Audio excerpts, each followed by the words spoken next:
I should have waited, but we're going live. Yeah, we live right now.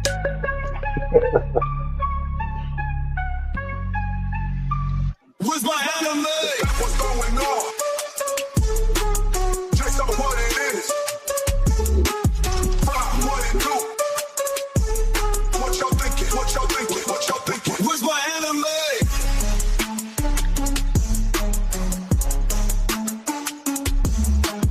That thing hit hard tonight. Start plugging my phone into the speakers. Yeah.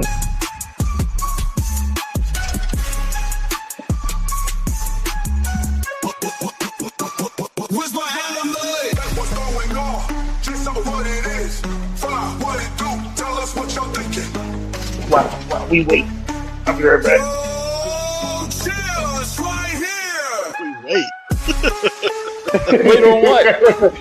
we're live, man. You ain't talking about shit. Where's my anime? What's going on? Just tell me what it is. What it do? What y'all thinking? What y'all thinking? What y'all thinking? Where's my anime? You know, I was gone. The whole world saw you was gone, man.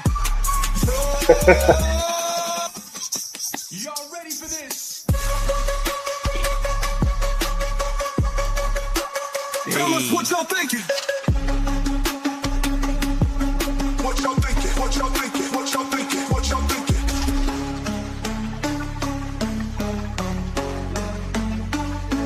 Oh, y'all good with the lineup? I'm in the order. Yeah.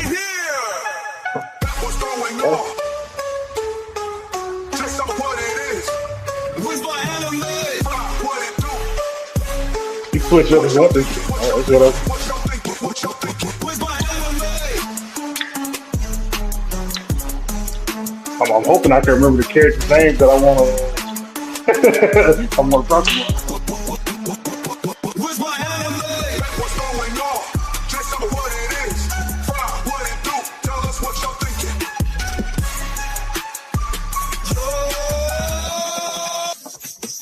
Y'all ready for this?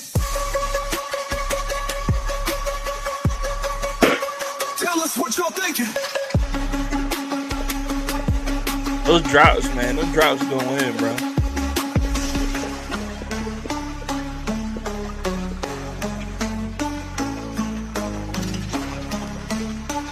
Yo, cheers right here.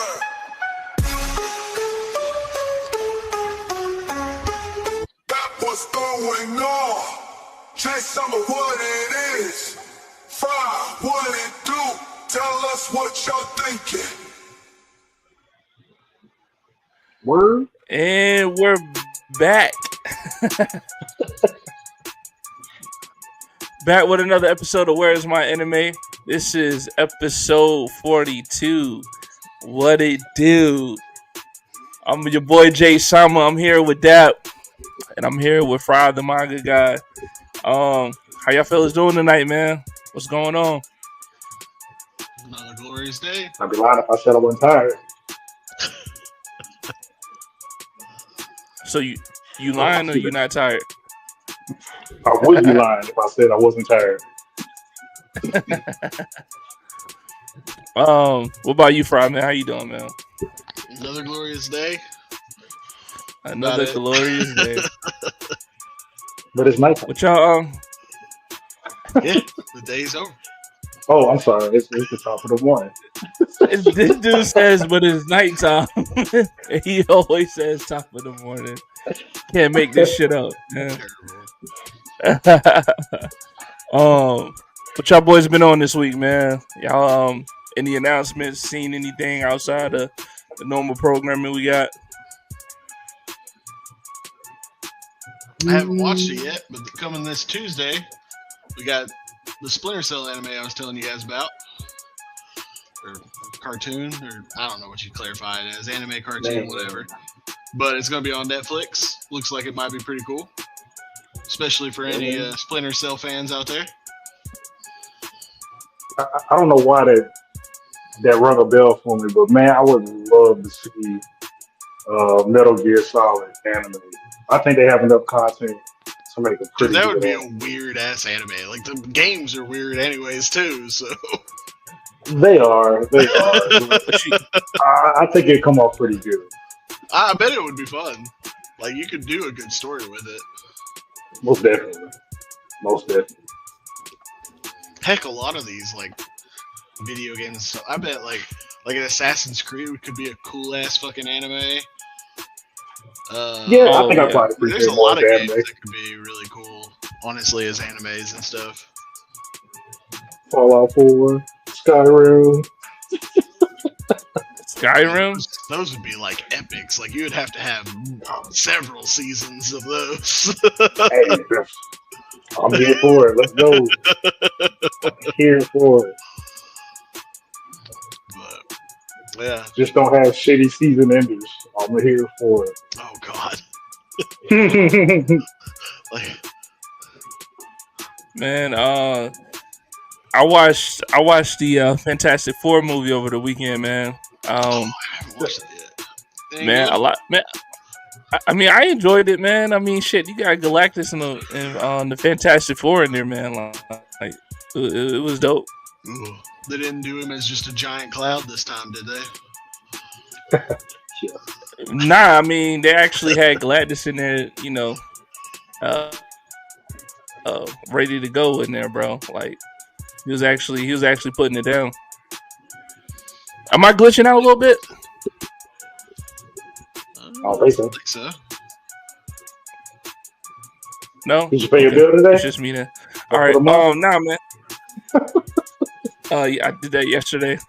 Nah, man. Nah, they had Galactus in there like he's supposed to be, dude. I don't want to give it away, but I mean, it was a good movie, man. I mean, look, a lot of people hate on these Marvel movies, man, but at the end of the day, like, was I entertained? Yes, I was. You know what I'm saying? And it was nothing that was too blaring. That was just like, nah, that can't happen, or that just can't be the way they do things, right? Like, it was cool. It was a nice concept. Yeah. I want to ask about one thing. I don't think Marvel is as bad as most people have been giving it, to be honest. Nah. Most people Nah, hate man. on it just because it's the big thing, I think. Like, don't get me wrong, there have been some bad stuff out there, and some bad episodes / movies, or whatever you want to say, but, like, for the most part, it's still pretty solid. Yeah, no, I agree, man. And you know, I think it's just become the new cool thing to do is like shit on Marvel, and then like shit on the TV series that they have on Disney Plus and stuff. Like, oh, I don't want to watch that. I don't need to know this to watch that. To correlate that with the next thing. You know what I'm saying? So, Did the views actually correlate with these negative views? Top of the morning. hey, what's going on, Black Love by Design? Oh. Top of the morning. No, that wasn't a random drop, right? Yeah, that was such a, like, I was cleaning the glasses. I didn't see it. And I was just like, what? Did you just have like a pitch? Just ready to top of the morning. Top of the morning. So I'm wondering if this is like some Mickey Mouse magic deception to have like these negative reviews out there about their stuff that's coming out to get people to go out to actually watch it and see if it's actually holding up to what the negative reviews are. I wonder if that plays out views wise. I know some of these ones that have done really bad, like as in like what people have rated on bad. Yeah. Like they've also haven't done like I think of like the Marvels. Yeah, it's so bad. It's so bad. But like the Marvels, which is not a good Marvel movie. Like that one, from what I understand, did not do very well in the box office. It wasn't a bad movie, man. I watched it. It wasn't a bad movie. Dude, that was a mediocre movie at most. It wasn't bad though, man, and visually it was stunning. And that's what I'm saying though.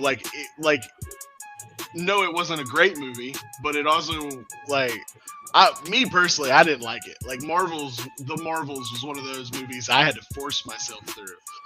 Like I was like, man, this one just it ain't it. Like don't get me wrong, it was not near as bad as other people were saying.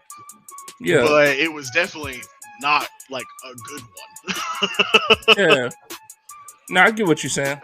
And I think that's what I was kind of like trying to point out. Like, you know, it's one thing to call a movie some shit, and then it's another thing to be like, well, this movie just wasn't, my taste, but it wasn't a bad movie. You know what I mean? I also think, unfortunately, we're just getting oversaturated with, superhero movies. And it's becoming, I think it's starting to grate on everybody over time. People are just like, oh, here's another superhero movie. Instead of, it used to be, oh, hell yeah, we're getting another Spider-Man, or oh, hell yeah, we're getting a new Marvel or whatever. And now it's getting to the point where people are like, so how many Marvels are we getting this year? I mean, oversaturated though? I don't know if I'd say oversaturated. Dude, it's everywhere. Yeah, dude. New show is superhero. Every new movie's superhero. And yes, I know I'm exaggerating. Obviously, not every new movie is a superhero or a TV show. Yeah. But it's everywhere. And not only is it's the superhero thing kind of everywhere, but there for a while they kind of anti-superhero thing was everywhere, like The Boys and Jupiter's Legacy and all these ones where, shout out The Boys, man. Yeah, that's my shit. Those that's were my all shit everywhere too. It and that and I mean those versions are meant to make fun of superheroes and stuff and those type of cliches. So that becoming super popular and then that falling out too, and still we're getting superhero movies. Yeah. It's oversaturated. Man, I guess you got. I love The Boys. I Yes, I love The Boys too. Keep coming out with The Boys. At least as long as it stays good. But I love that show. It's a lot, but I love The Boys. Hell yeah, The Boys be going in, man. Yeah, I still love that show. But I just want to say that just because I still love them doesn't mean that the market hasn't oversaturated with all this different stuff. Yeah, for sure. So, for sure. I'm wondering if when Dune came out, I was wondering if we were gonna get everything was gonna start becoming sci-fi and shit because the first Dune did really well, but then of course they broke it up into a part 1, part 2, and I haven't really heard much about part 2. I still haven't even watched it yet. But, no, I haven't watched it either. I was kind of hoping we would go more a sci-fi route or something, but who knows what that next genre is going to be. Maybe the next one will be westerns, and we'll go back to westerns. Sci-fi western superhero movie. Maybe. I mean, yeah, shit, man. They had some western movies come out it was 5 years ago. The Harder They Fall. We get one every now and then. Yeah. But it doesn't start, this giant trend where it's it's coming out all the time. That's true. Well, what was that one a few years back, the Hateful Eight?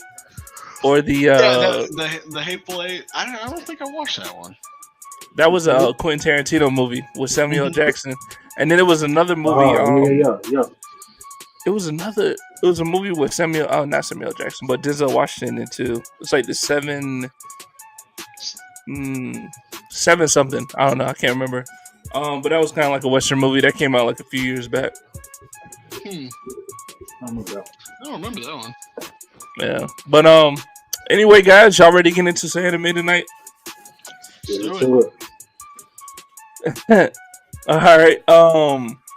Hey, for those of you just tuning in, we're just about to start the show. This is Where's My Anime, episode 42. We're live on Facebook, YouTube, Twitch, and X. Drop a comment in the comment section if you agree or disagree with anything we saying tonight. We'll bring it up. We'll talk about it. First anime of the night, Togenaki, season 1, episode 14. Personal rule. How are y'all feeling this episode, man? It was so Togenaki. so close for Togenaki to have a good episode. Like the first half of this episode, I was telling you guys this earlier. The first half of it honestly wasn't that bad. I was like, you were getting some backstory in a very fluid way. Like it wasn't doing too harsh. And then we get more of these Momotaro guys. They're just so over the top and just such cliches. And it's just they couldn't stick the landing. It went from being a hey, this isn't a bad episode to ugh, it's not great. When did it go bad? For me, it was when they introduced like the new captain and vice captain, and having I forget what his name is, but the guy who is able to see through people's eyes with his microbes or whatever the fuck they are. Yeah, the Momotaro dude. Just was over the top too. Like it was. Why was he over the top? I thought it was cool, man. Again, it was okay. Like he was okay at first. Like you get this like little sinister vibe with him, and he doesn't seem too terrible. And he seems terrible, but not too terrible of a character. But then he does the whole like hand on the face, laughing shit. I'm sorry, that's horrible. It's so over the top and just terrible to me. Like I hate when characters do this. It's so cringe. I feel like I'm back to being 14 again. Like it's bad. Yeah, that's the feeling, man. That's the feeling when I have some nostalgia behind it. I feel like his powers were cool, man. How he interacted with his henchmen out there. That I'll agree with that. The powers are cool. The powers also make sense for the whole like them using bacteria or whatever. That made 100% sense. I love that he also has a limit where it's like 24 hours and only so many people. Yeah, all of that much better. Well done on that front, but again, it's the like personality and character that they did and the moments and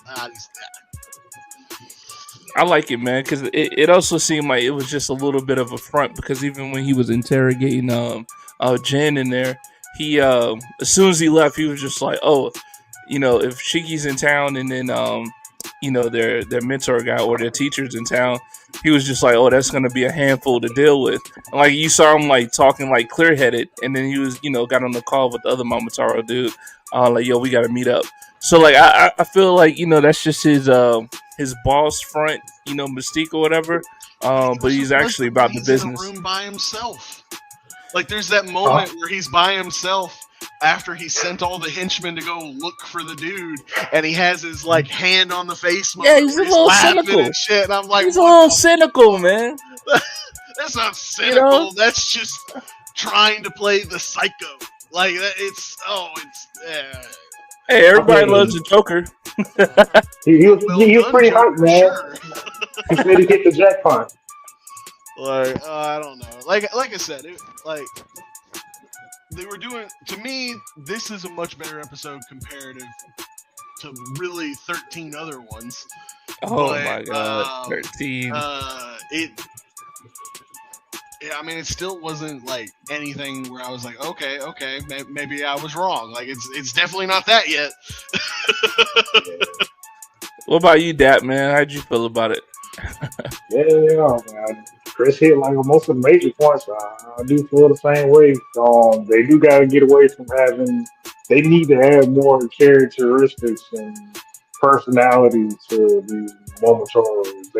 It's almost cut copy paste, with besides them just being one's a female, one's a male. Other than that, everything else is the same. Everybody likes murder. Everybody just wants to kill a Oni. That doesn't seem like they really have a real purpose or reason why they want to kill an Oni for the most part. They just know, hey, I'm a Momotaro. I need to kill me an Oni. Oni is supposed to be obliterated at all costs. Like, all right, let me stop. Let me stop you right there, man. Yeah. No. Yes. You got a couple people that be like, yeah, this is why I want to kill an Oni. Like the last guy who used to be. That happened after he died. So it stops making you from giving a shit what his reasons were. Like Yeah. I get it. Like the thing is these characters are so one dimensional. Like Yes. I'm feeling you, Dap, on this. Like this is it's bad. like now you Yeah. like again you were introduced with this new captain and vice captain. The captain, his whole schmick is that he's obsessed with fortune telling. And his vice captain's thing is that he's an aggressive douchebag. Which we've That's seen. going to be their whole thing until apparently, and maybe they'll even go with what they did with the last guy. They'll make that their whole thing, then they'll die, and then they'll be like, "Well, here's the reason they were this," and it's like, who cares? Yeah. They're dead. Yeah. Unless, like, if they did it backwards and the guy that can actually bring people back to life, maybe they didn't show him yet and they was doing this to all these characters, and then he brought them all back, and they was like, oh, shit, okay, now I have a reason to kind of like this guy because he's a bacteria zombie. Like, that would be different. But they killed bacteria zombie dude already. So, like, we know these people shouldn't be coming back. Like, if they are to do this again. That'd be a terrible idea. Well, what if I told you? What if I told you, man? What if I told you there was a whole agency created to defend humankind from fucking Oni blood demons, and that was their only objective? Now, see, so yes. I'm sorry. Hold on. Let me finish. Hold on. I gotta cut you off like right in the beginning. I gotta cut you off in the middle. This would make sense if we actually seen the Momotaros fuck with other people outside of this one fucking class of Onis. Like it would make sense if we seen the Oni actually raging out outside in real time with real time. And then we'd be like, oh, okay, there is a real reason why they should be going after these people. This one just lost his fucking sense and just went out killing a whole fucking, I don't know, mall full of people. And it just took, 3 Momotaros to go take it out, and they lost 2 of them. Like, if we seen something like that, then yes, it'll give me a reason to want to care about the Momotaros, but we only see them go after the class of kids that we got introduced to that haven't done shit. So it doesn't amount to nothing.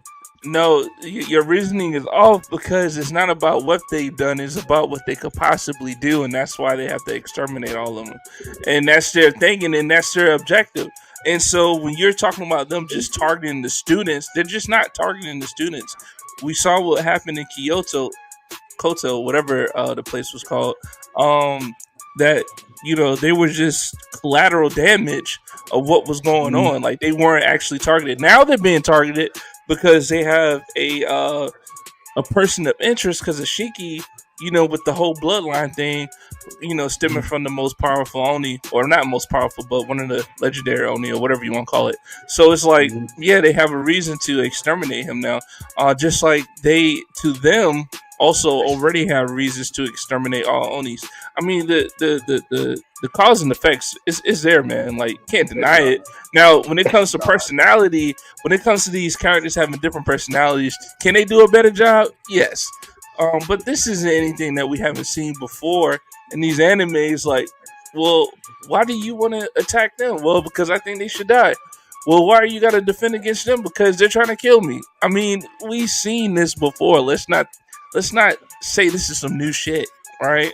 The equation has been there, but yeah, I mean, it's probable cause, man, on both sides. Well, again, like we're trying to say though is that like it's not new shit. Like I was saying this to Depp when like it honestly, this anime so far feels like this is the brainchild of some amateur manga artist or anime developer who just put all the things that he loves about shonen anime or shonen manga, however way you want to phrase it, and just smushed them all together. Fair enough. This is what we got. Like, and again, like there are good parts in this that could be turned into a legitimately good story, but it's done badly. And that's what makes it bad. Like, that's what makes it so bad. It is like, because they're not giving these villains depth, and all they are is basically just Oni killers, it makes them where they feel like just something that's going to be like the villain of the week. Like, that's what it feels like. And again, Fair like enough. that's not that big of a deal if you give the story like something to make it where, hey, this is okay, but they're just not doing that. And that's the issue is like it just like I started off super hopeful with this anime and I kept waiting for more there to give me something, but it just never got there, and so it just feels like they're just piling more shit upon each other. Like that's what it feels like to me. Yeah. They're More just like, fun shit. yeah, so we're just getting a big giant pile, unfortunately. Hey, fair And then enough, to go man. back to what you were saying, Jay Sama, that what happened with those casualties was still off screen. So even if one of them was to go berserk, it wouldn't have mattered because all we saw were them getting towed in from being casualties from Momotoro onslaught.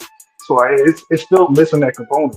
Like we still need to get a better reason to see the Oni actually go berserk outside of the class or the people that get taught by Yeah, these people that can control their Oni powers, and we need to see a reason why most of these Momotoros think and act and do what they want to do.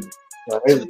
the big thing with the Momotaros wanting to kill Oni for me is like they say they want to do it because Oni are going berserk and they're murdering people and all that type of stuff.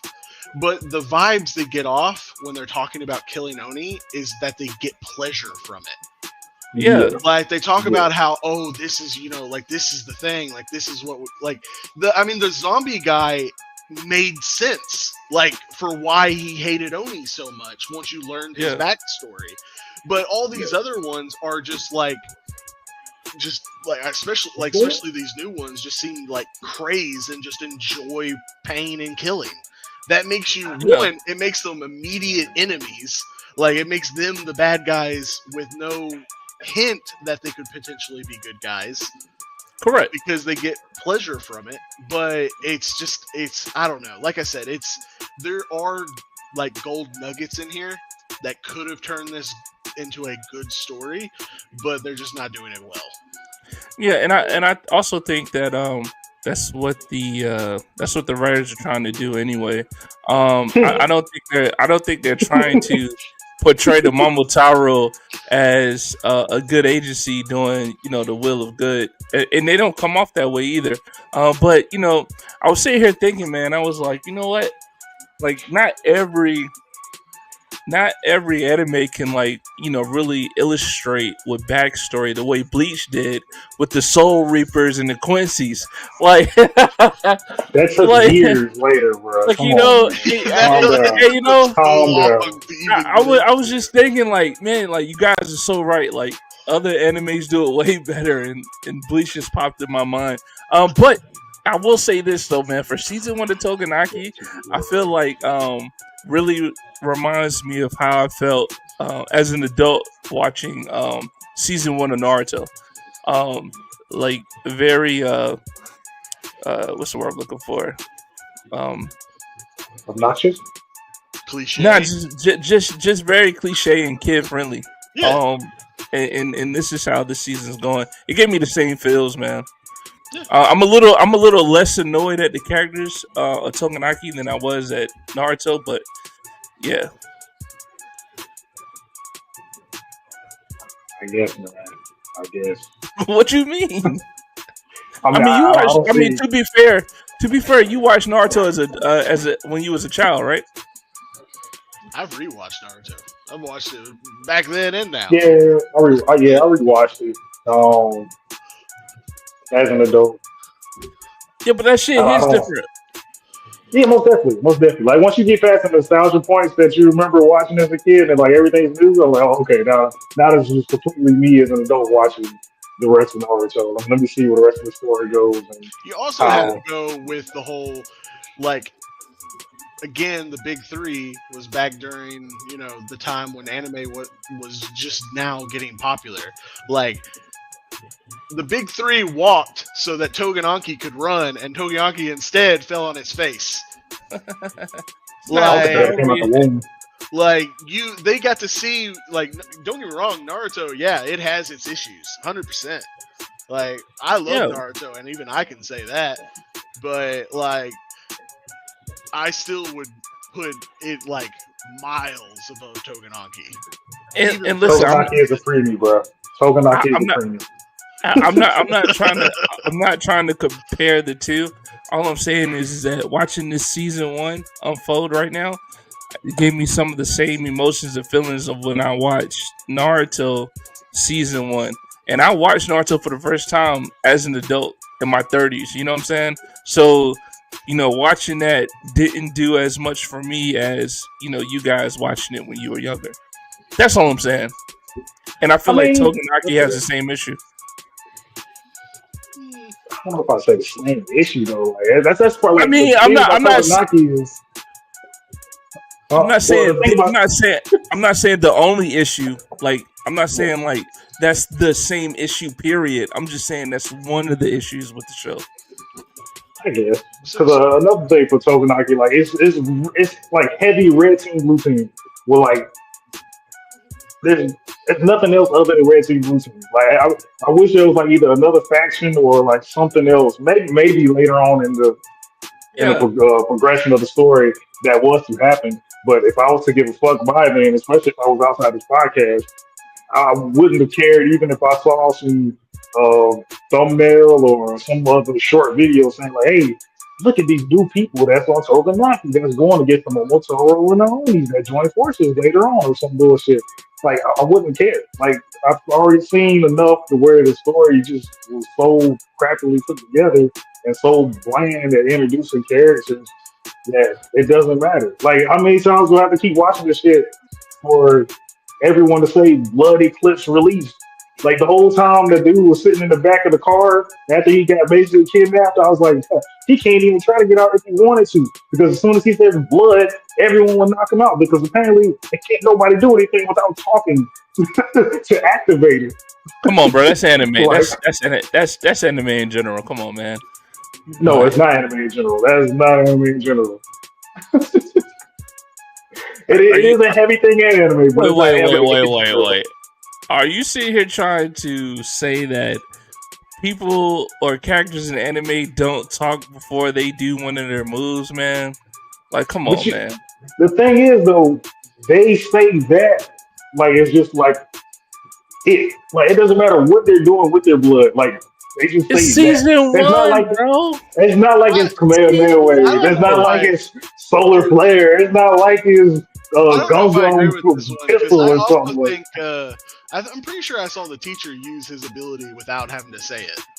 Yeah, I'm pretty sure. I think the blood. Don't get me wrong, the Blood Eclipse release or whatever is annoying to hear 4 bajillion fucking times an episode.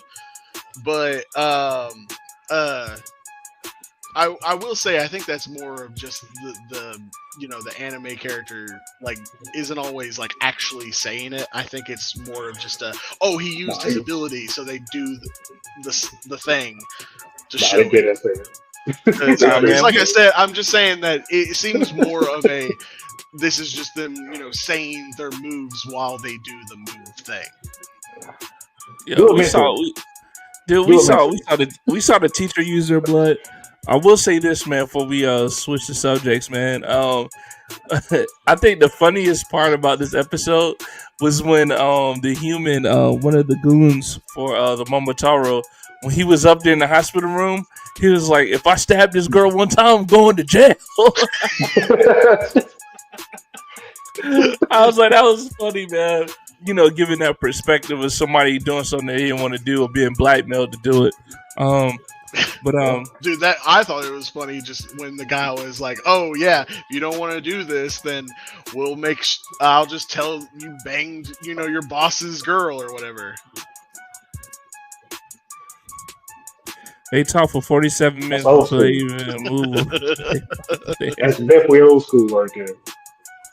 I mean, it's definitely true though. I mean, how many times have we heard Rasengan? Like, come on, man! Like, stop playing, dude. How many times have we heard Bankai? And it's one of the most popular phrases in fucking anime history. Naruto, bitch. Fuck that! Believe it. I like Naruto. I mean, I guess they probably that. At least saying Bankai is short and sweet. It's not a fucking whole legendary. Bloody couldn't Legendary. breathe. Like, come on, man. They don't want to hear that. Bunkai is legendary, man. I'm just saying, man. It happens in anime though. Oh yeah, 100%. At times, like, thankfully, like, Goku doesn't have to say Super Saiyan 1. Like, every time he does some shit, like, it just Yeah, but happens. he also has to scream for 3 episodes. I mean, that's old Get school out of though. here. Like, Exactly. don't get me That's wrong, I old love school. Dragon Ball Z, but I'm pretty sure the first time he ever goes Super Saiyan 3, he literally screamed for 3 episodes. Yeah, that's a good one. If I'm not mistaken, I think the voice actor actually passed out during that scene. If I'm not mistaken. I mean, he made screaming famous in anime. That's for sure. That's for sure. I mean, Dragon Ball Z did 100%. Yeah, for sure. Yeah. What y'all want to rate this episode, man? I'll give it a 4. It was a 5 for me, man. What you got, Dap? Probably something in the negatives. Fucking hating ass. I should. If I was to do it all consecutively, Do it. most Do it. definitely it'll be in the fucking negatives. But it'll be on the lower end of the negatives. We got out of the billions, billions, trillions, hundreds. I give it a 2, man. I give it a 2. Damn, that's high. It is from negative 2 billion. That's too high. That's high from this guy, man. On this one, 100%. For sure. All right, moving on, guys. We got Gachi Okuda season 1 episode 13, Empty Gaze. This episode is all about Amo. I mean, yeah, it's basically all about Amo, her backstory. It's just a weird, kind of, sort of. I feel like Rudo. That little Taparito towards the endish. I didn't expect that. That was a nice way to get the story back in progress. Oh, with the guy who killed his Yeah. Wait. Back up. What did you say now? What? Well, Amo, you didn't know? Yeah. She was the one who saw the angel, what she calls Right. it, and the angel. and the other dude that the angel was carrying go up to the sphere or whatever it's called. Yeah. Well, when the angel came back down, he didn't have the person, Right. and Ritu makes the connection that the person that he took, because of pictures that Amo drew, Yo. that What's was the the guy? person who killed his dad. Because Yeah. he remembered what his mask looked like. Yep. Yeah. Oh, so that's the part you was talking about? Yeah. Oh, okay. Yeah. That was cool. No, I thought you was talking about the part where as soon as they leave the tower, somebody comes in there and it appears like they beat on Amo at the end, and then we saw my Jamaican dude walk in the desert. Java. Was like, it was like I don't know. He made some kind of comment alluded to the fact like that took way too long, or I don't know. He said something like, I can't remember his exact words. I thought you was talking about that part, but it's like, damn, man. Yeah, I didn't like that, bro. Like, as soon as they left, I was like, bro, y'all just literally found out that she has the same shit that Rudo has, and you're gonna leave her by herself. What the fuck are y'all thinking right now? And then as soon as she closes the door, it goes down. I was like, yeah, what the? That's fucking crazy. Yeah. But she didn't want to go though, man. They didn't have to leave her. Somebody could have stayed back. There was a gang of them. 2 could have stayed back until they felt like she was ready.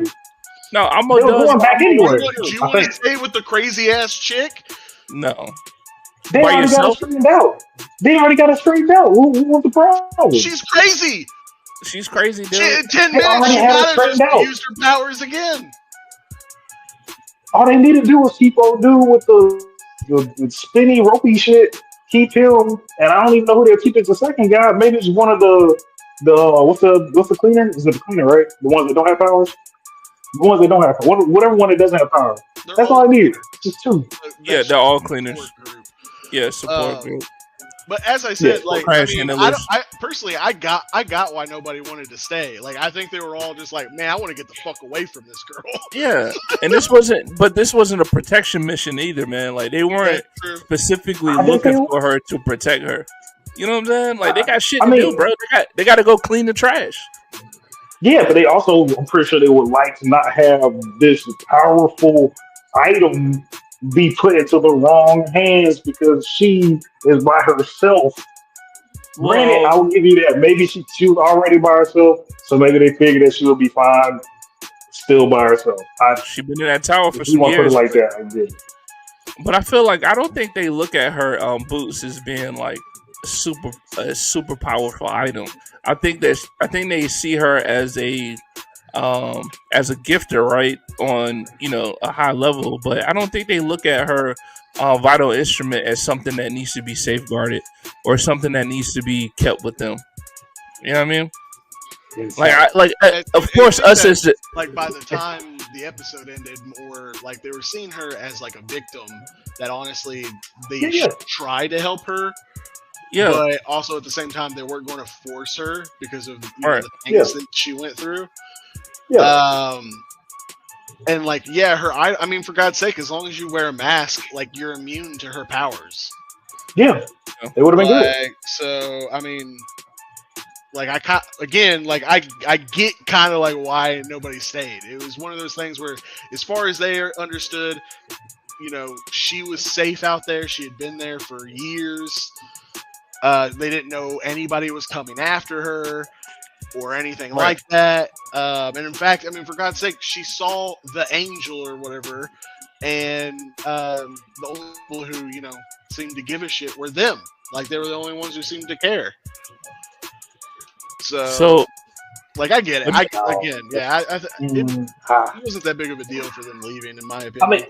It but at the same sucked. time, they didn't know when the angels was gonna come back. Like, at least if somebody hung back, at least they would have been able to transfer the information. Like, hey, oh, they came back here, or like some way to transmit a message saying, like, hey, I'm still here. We didn't leave yet, and the angels came. I seen them, talked to them, whatever they did with them. Like, this is what's going on. This is what I know before I died, or before I get to get physically in contact with you again. Like, it just seems like a really weird moment when you're trying to figure out something as important as how to get back to the sphere, or how some people are coming back and forth to the sphere.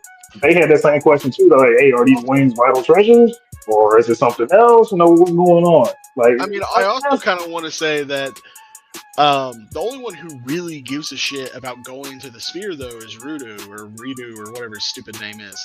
yeah, Like, this is for him. This isn't really for the rest of them, too. So that's another way to show that they, like to them, this isn't that important of an issue. Like, yes, they want to help, their newest member or whatever get the closure or whatever it is he needs. But to them, like, this is more just, oh, this is interesting. We'll try to help out. yeah,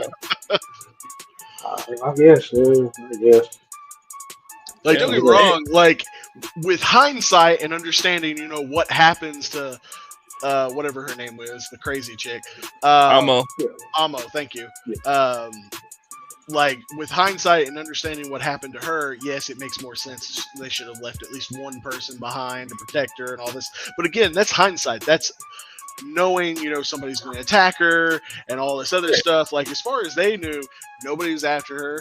Nobody, like, they didn't know if the angel would ever come back, because as far as Amu knew, he only ever came once. Like, Yeah, again, like, she lived in that tower for years from Actually, what we learned from her backstory, and she only yeah. knew of them coming one time. So, like, that just, I mean, it leans to that they never would have gave a shit.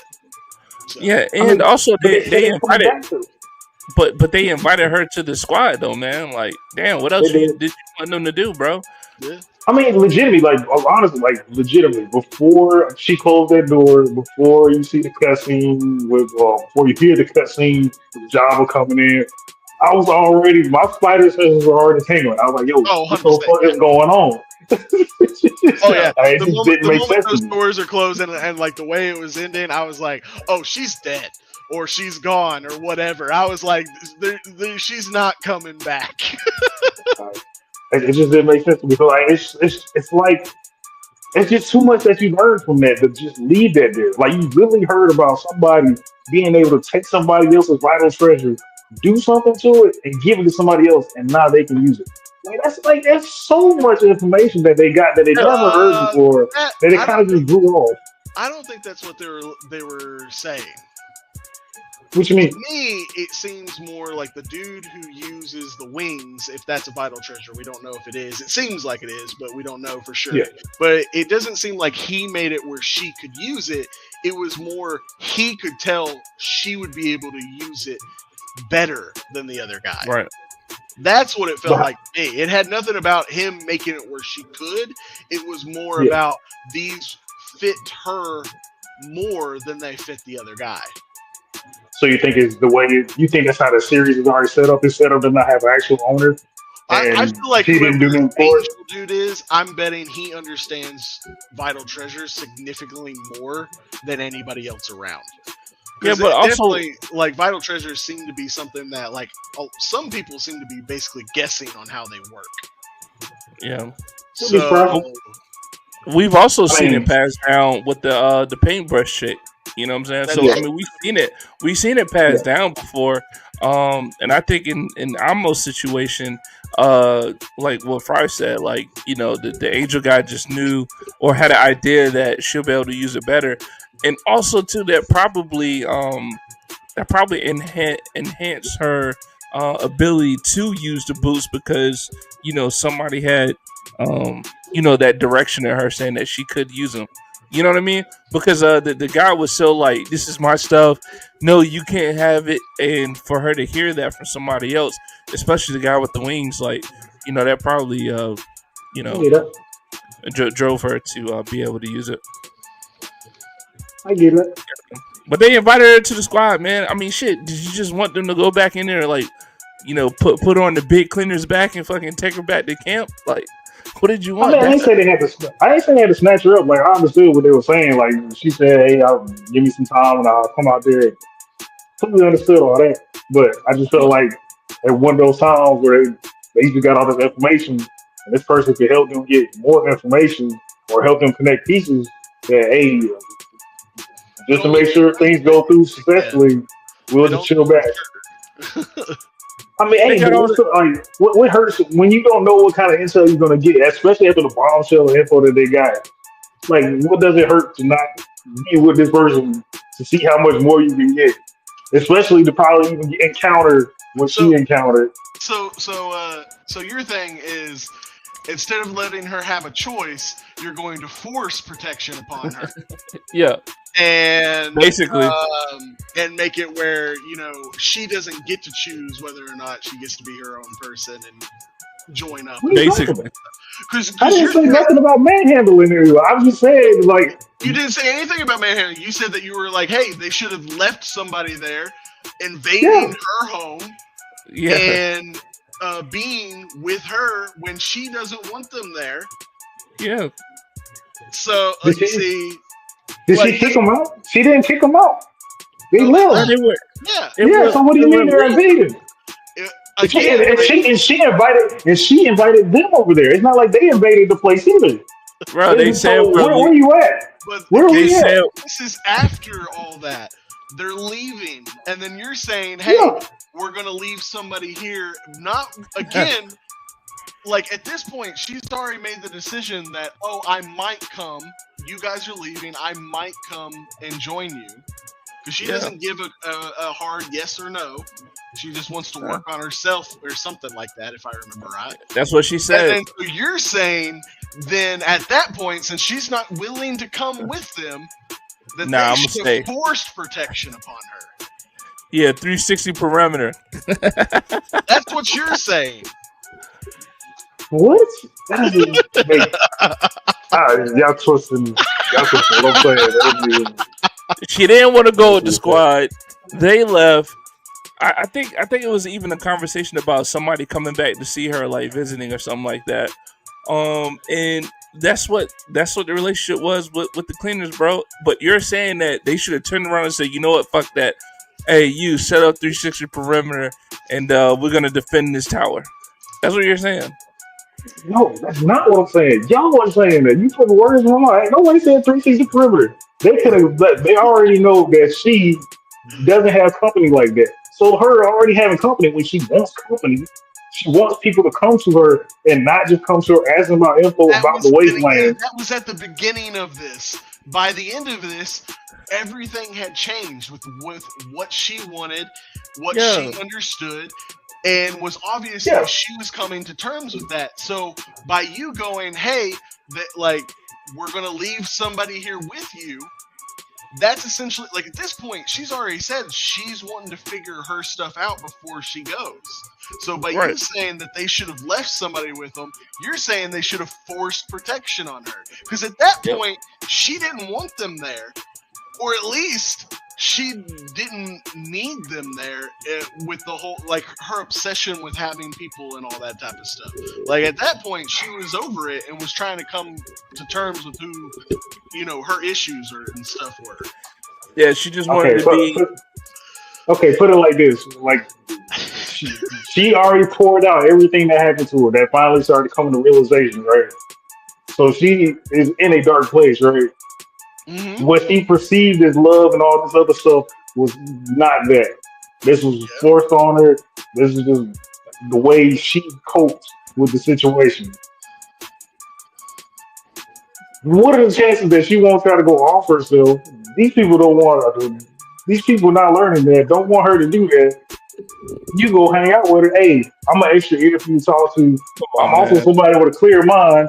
I can talk to you. I'm gonna help you try to go through what you're going through.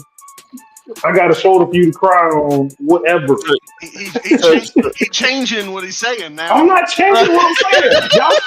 Y'all make it sound like I said have the guard dog. I ain't say nothing about having a 360 perimeter. I ain't say none of that. I now just you said wanna. somebody should have been there. So now you wanna. That's what she said every time. She said, I'm tired of people coming to see Amo because all they want is info about the wasteland. Nobody ever comes to just ask about Amo.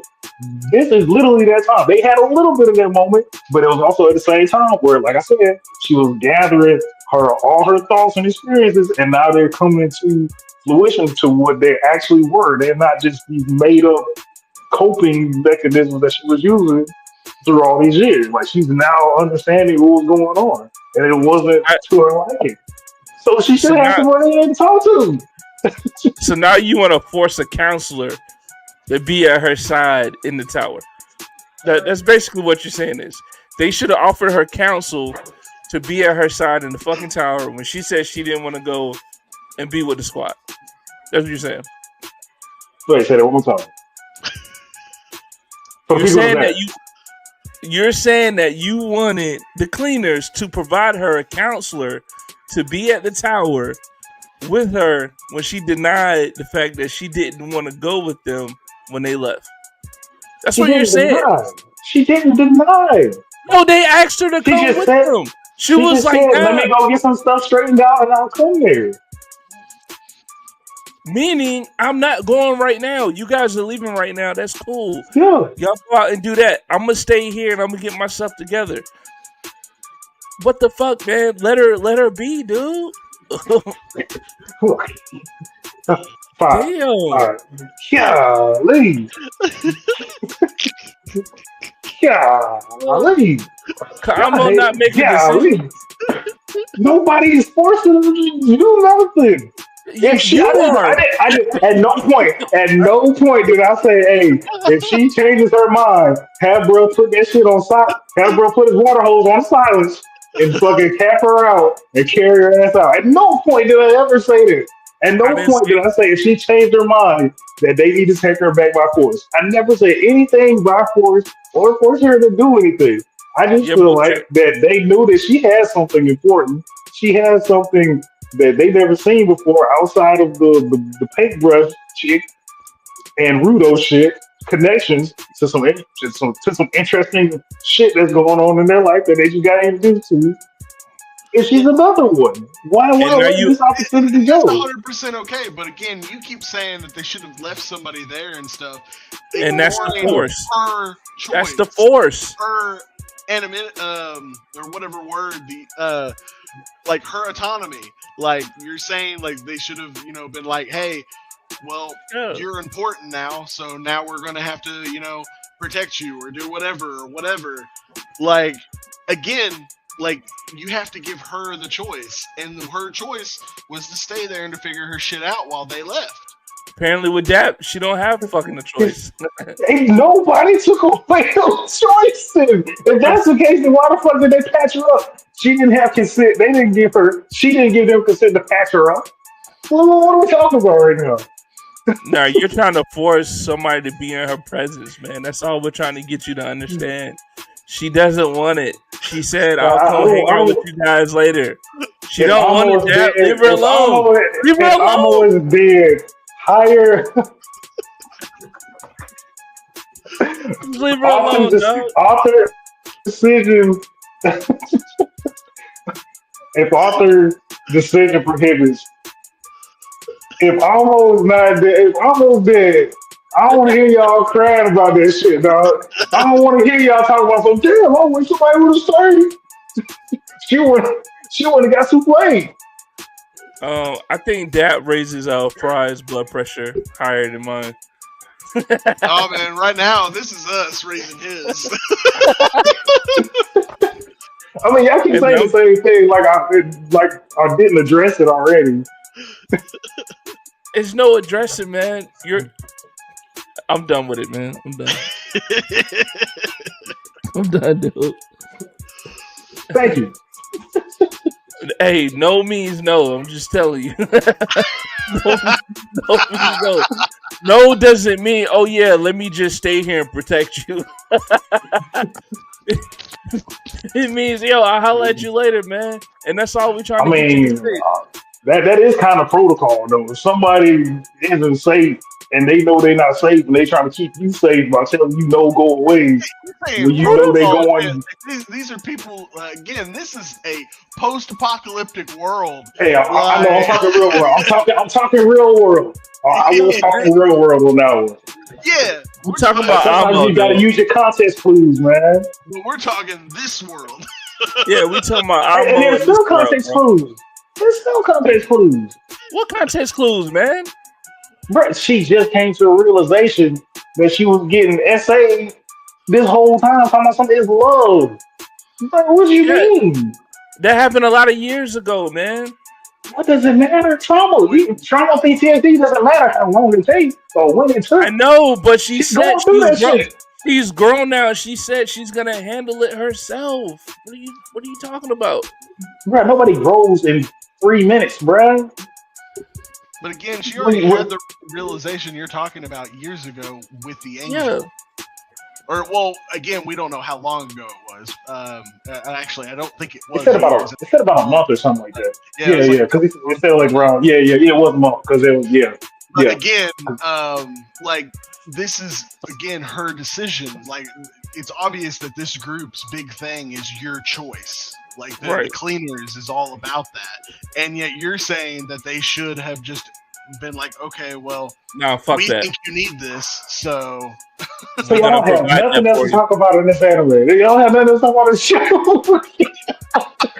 I'm just saying, man. Goddamn! You with the force, dog. I just saw a moment to bug the crap out of you, and so I've been digging in. What y'all rate this episode, man? I'm making it seem like it wasn't a good episode hanging on that. I give it a...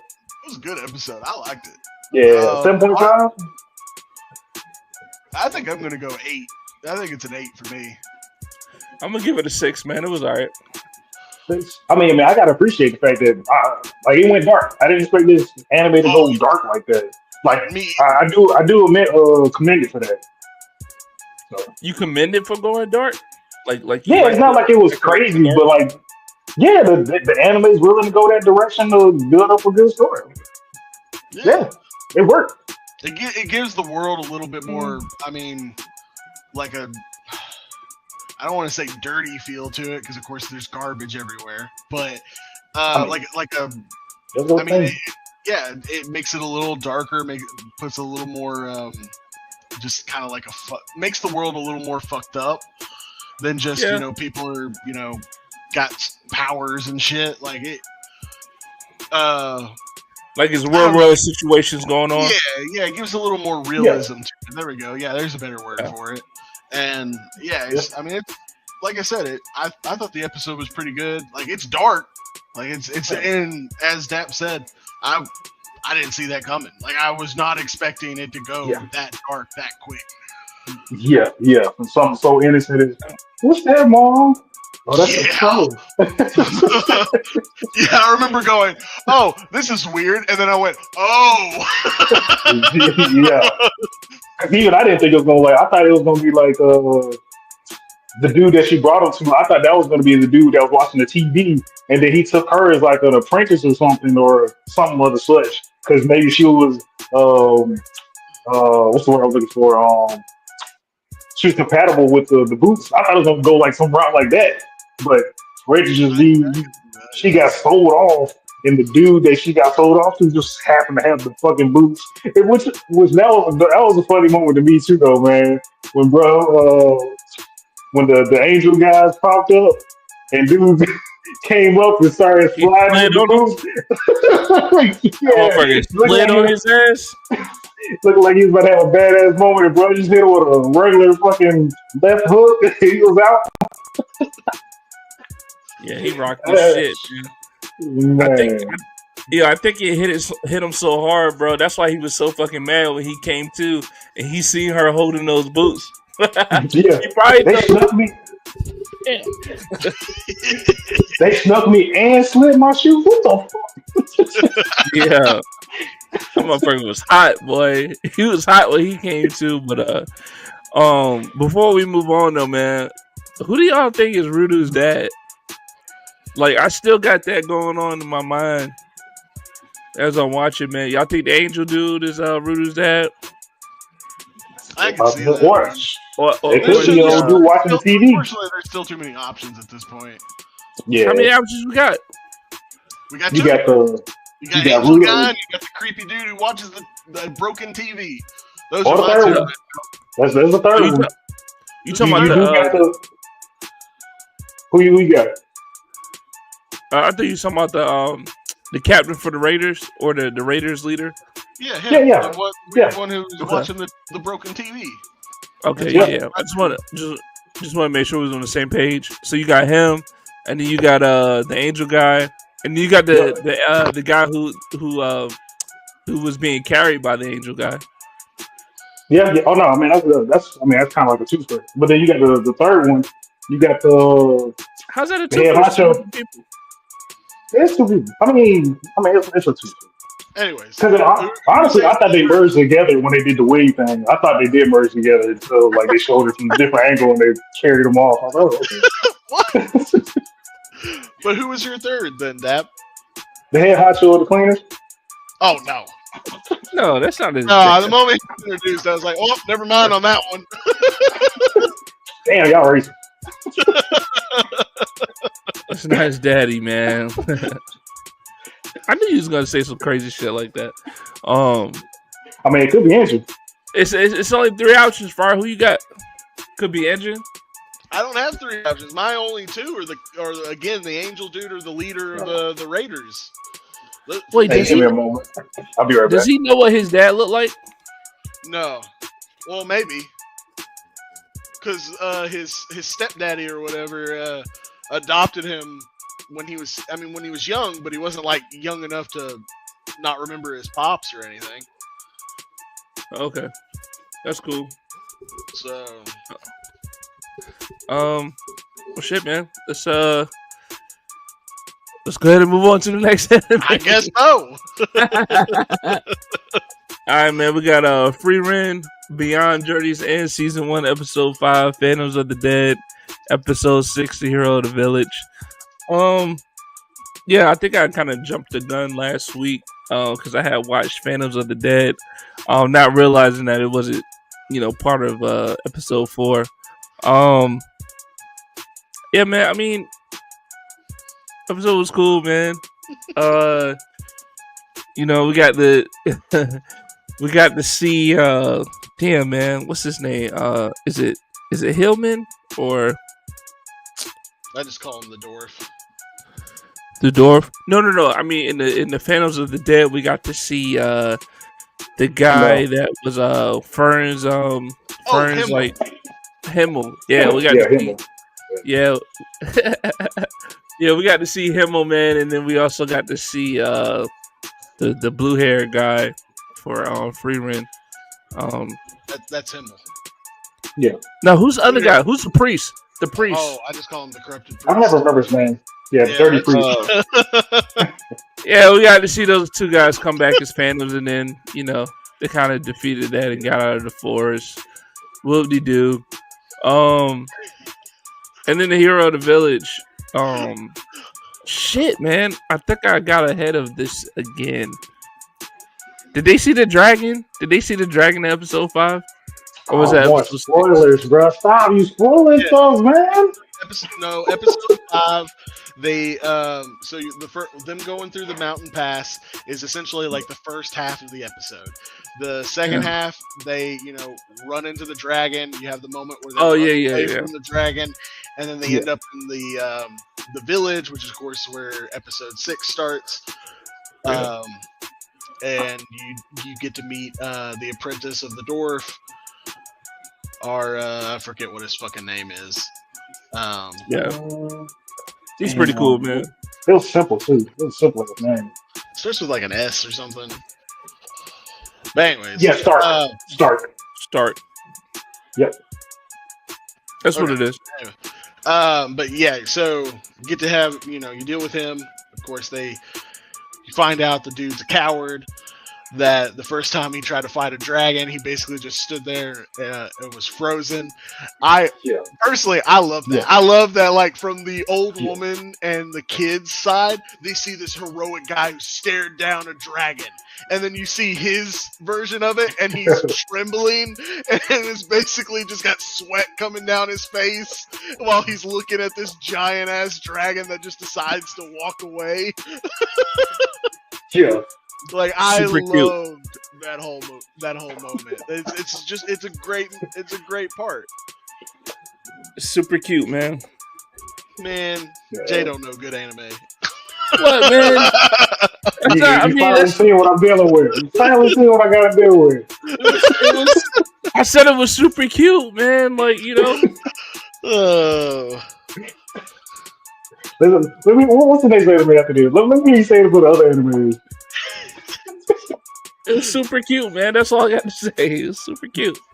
We can see this badass moment where he fights with the dragon, and then like my favorite thing, because I remember when I first watched this, like when you find out that the dwarf hit his apprentice and stuff, I kept wondering, I kept wanting to know. I was like, why did he do it? I was like, this guy seems like such a nice guy. Why did he what did his apprentice do to cause him to attack him? Like, that was like, man, he must have said some fucking nasty ass shit or something. Like, that's like when I first watched this, that's what was going through my head. And then you find out, didn't fucking say anything. The kid just got so goddamn powerful enough, he made his own master nervous. Like, that is what caused him to react in self-defense when nothing was even going on. Like, that's awesome. That shows just how badass of a character this kid can be. And then you get to see, I love it. He kills the fucking dragon, and he's like, "Hey, Freeman, fucking kill it!" And he literally has panic in his voice because he's like, "I held it off for 30 seconds. Fucking kill it!" And she's like, "It's already dead."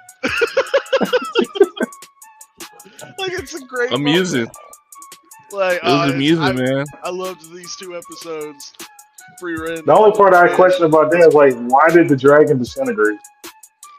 Yeah, that part I thought was weird too. I forgot about that. Okay. That happened. I don't know on that one. Yeah,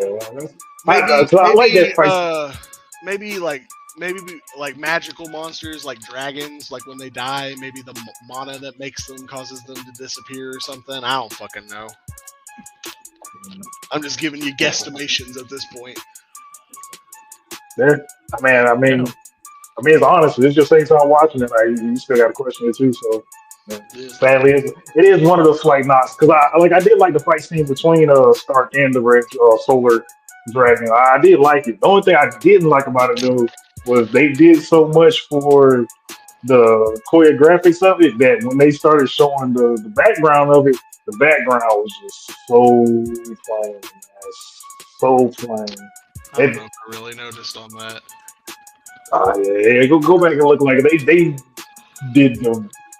I don't even know if bare minimum would be even the right words even to describe or say for what they did for the background environment itself. Like it was very, very plain. It was pretty disappointing to see that much happen, especially with everything else we've seen so far.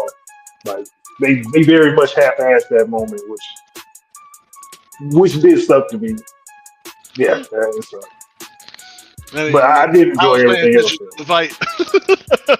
Huh? I didn't even notice. I was paying attention to the fight. I mean, I mean, that's around the fight, man. I mean, shit. In about like 5 seconds, it's over with anyway. Like it's not a It whole lot. was short. Yeah, I do wish it was longer. I did wish it was longer. But I think that's more of the point for it than anything. So yeah, I couldn't get too mad about it. So I'm guessing I'm like just like how it ended. I was like, okay, this is it's not so much showing like how strong the dragon is, to show how strong Stark is. To show like why he's gonna be part of the team. Why now I want to say his actual name. I'm probably gonna butcher the name. Eason. The reason why he punched the student, like all of that. It was just to bring all that together. So well, I can appreciate that. I see it, I notice it, but I do wish I got more out of this, and I wish it was definitely more clean, especially for his first combat. Like I would say fisticuffs, but first melee fight. Like this is what we got. Like, God damn it! But it was a good episode. I did like it outside of that. That's good. Oh, I like the other episode too. I like the other episode too. I could have sworn the dragon was in six, but I mean, yeah, that makes sense. the Because then dragon, they make it to the. Huh? the dragon is in 6. Okay. Yeah. That's like the good bad thing about watching two episodes back to back. At least I do like it like that. Like Well, the watching thing two episodes back to back, they mesh well. they do mesh well, and then also, well, the thing with Free Run is like some of these episodes, it feels like you get like 2 parts of an episode Yeah, within an episode. Like they'll tell Yeah, a tale, for they'll sure. stop, and because they're moving on, like they're trying to show like the time's jumping, essentially, yeah, like months are going by or weeks at least, yeah. and then like I mean that's it's a neat way to do it, but it can be a little confusing to go, okay, what happened to this one? Yeah, they do move pretty quick. Yeah. When they were moving through the forest after dealing with the phantoms and all that shit, like they zoomed through that pretty quickly. So I'm hoping it kind of does slow down at some point so we can like get a better picture of the area and learn Slow more about down. it, get more. Yeah, Jesus Christ. I mean, I guess it kind of. I mean, I guess that maybe I'm thinking from a foreign perspective. Let me chill right here and just wait it out, man. I got all the time in the world, type of thing. But it is supposed to be a 10-year journey, so I can't see you saying no. What slow down? And, Well, it took 10 years I last can, during a major war with a demon Yeah. king. There's no way it's It, probably like it most well, likely would take them 10 years on this one. I mean, they just ran their next episode. I presume they're going to be running to the demon king's forces. So maybe. yeah, you just gotta find out. But here's my thing, man. Like, Spoilers. here's like, and this is one of the problems I have with fuck, man. I Bleach. can't remember the name of the anime. Um, like this is just like it's just like a slice of life anime, dude. Like it's just like a feel good story, man. I like my anime to be a little bit more intense, a little bit more conflict, a little bit more the weight of the world is on somebody's fucking shoulders. The shit just feels like I'm just watching. I mean, Shangri-La? That's what you're trying to a talk about? fucking yeah, Shangri-La, man. I just feel like I'm just watching a fucking anime about a old ass elf going through her journey after all her friends died Yeah, and that's what you're watching. And you're seeing the growth of these people. Like that's what's yeah, great about it. it's a Great. little cute, Everybody's not and that's dead yet. about it. Like I mean, again, you'll see better stuff as the anime goes along. I But fucking hope so. I hope so. Hey, Like, I hey, mean, last time there's so many Uzi said more, it best, man. fights and stuff like that. Like, but I mean, if you're wanting it where like, yeah, like the end of the world or anything like that's not gonna, or at least as far as I remember, that doesn't happen.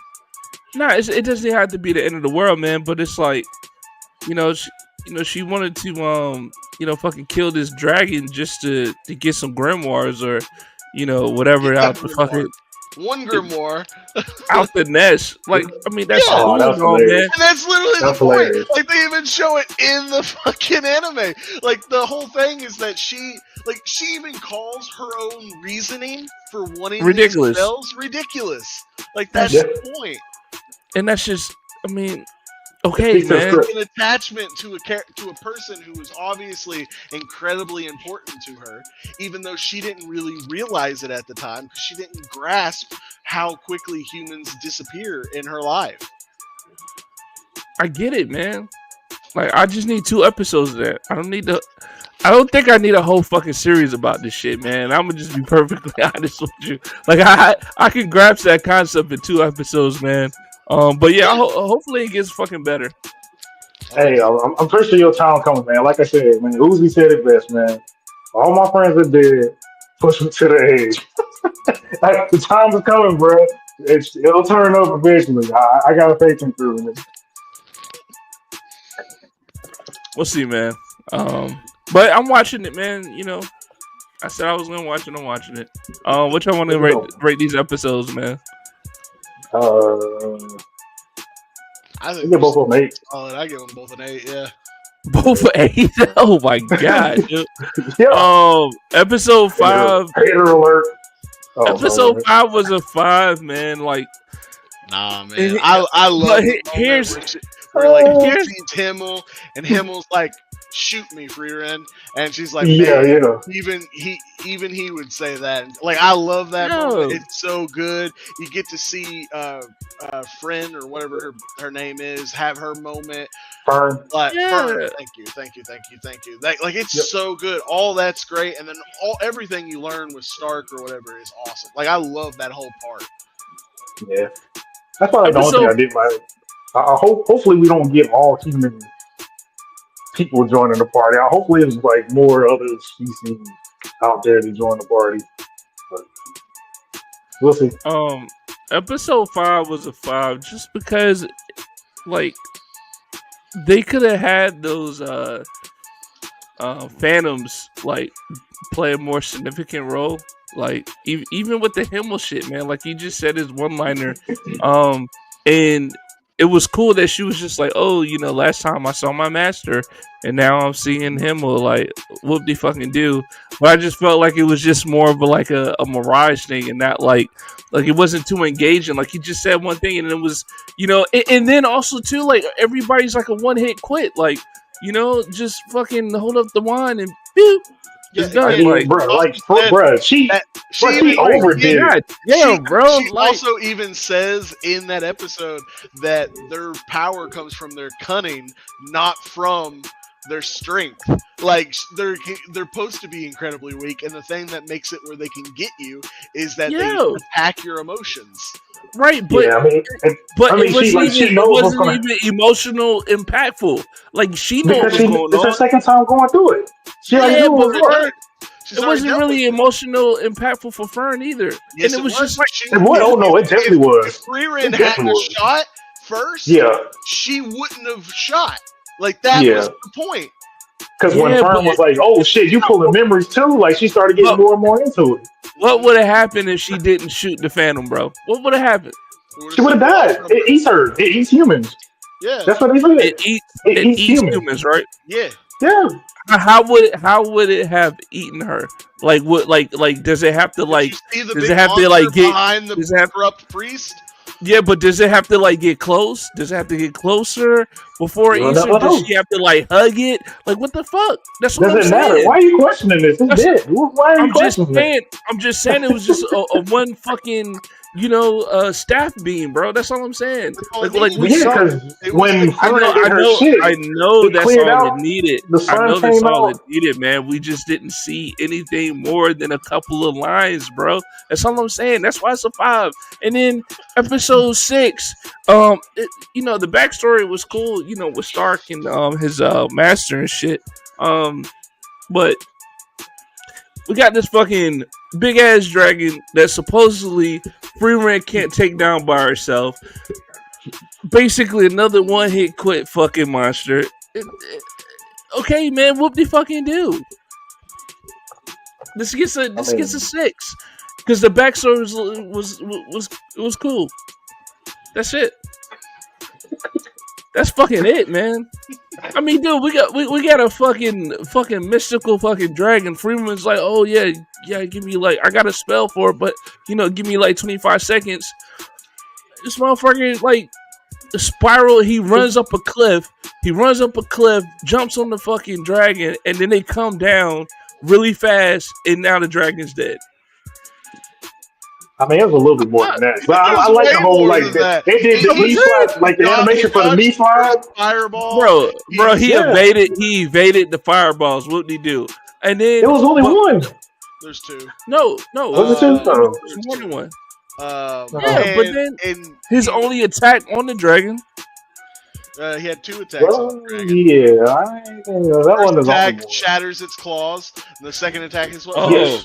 The claws. How could I forget the fuck out of that? And then it's just he's a fucking like 5-foot human, 6-foot human who shattered the claws of a giant dragon. Yeah. I mean, it was you an awesome moment. Especially you forgetting the rest of the stuff out of that part. He literally, like, as far as you were concerned, was just a coward bitch. Like, I mean, oh shit! Bring out the whiskey. It's story time. Like again, I don't know, man.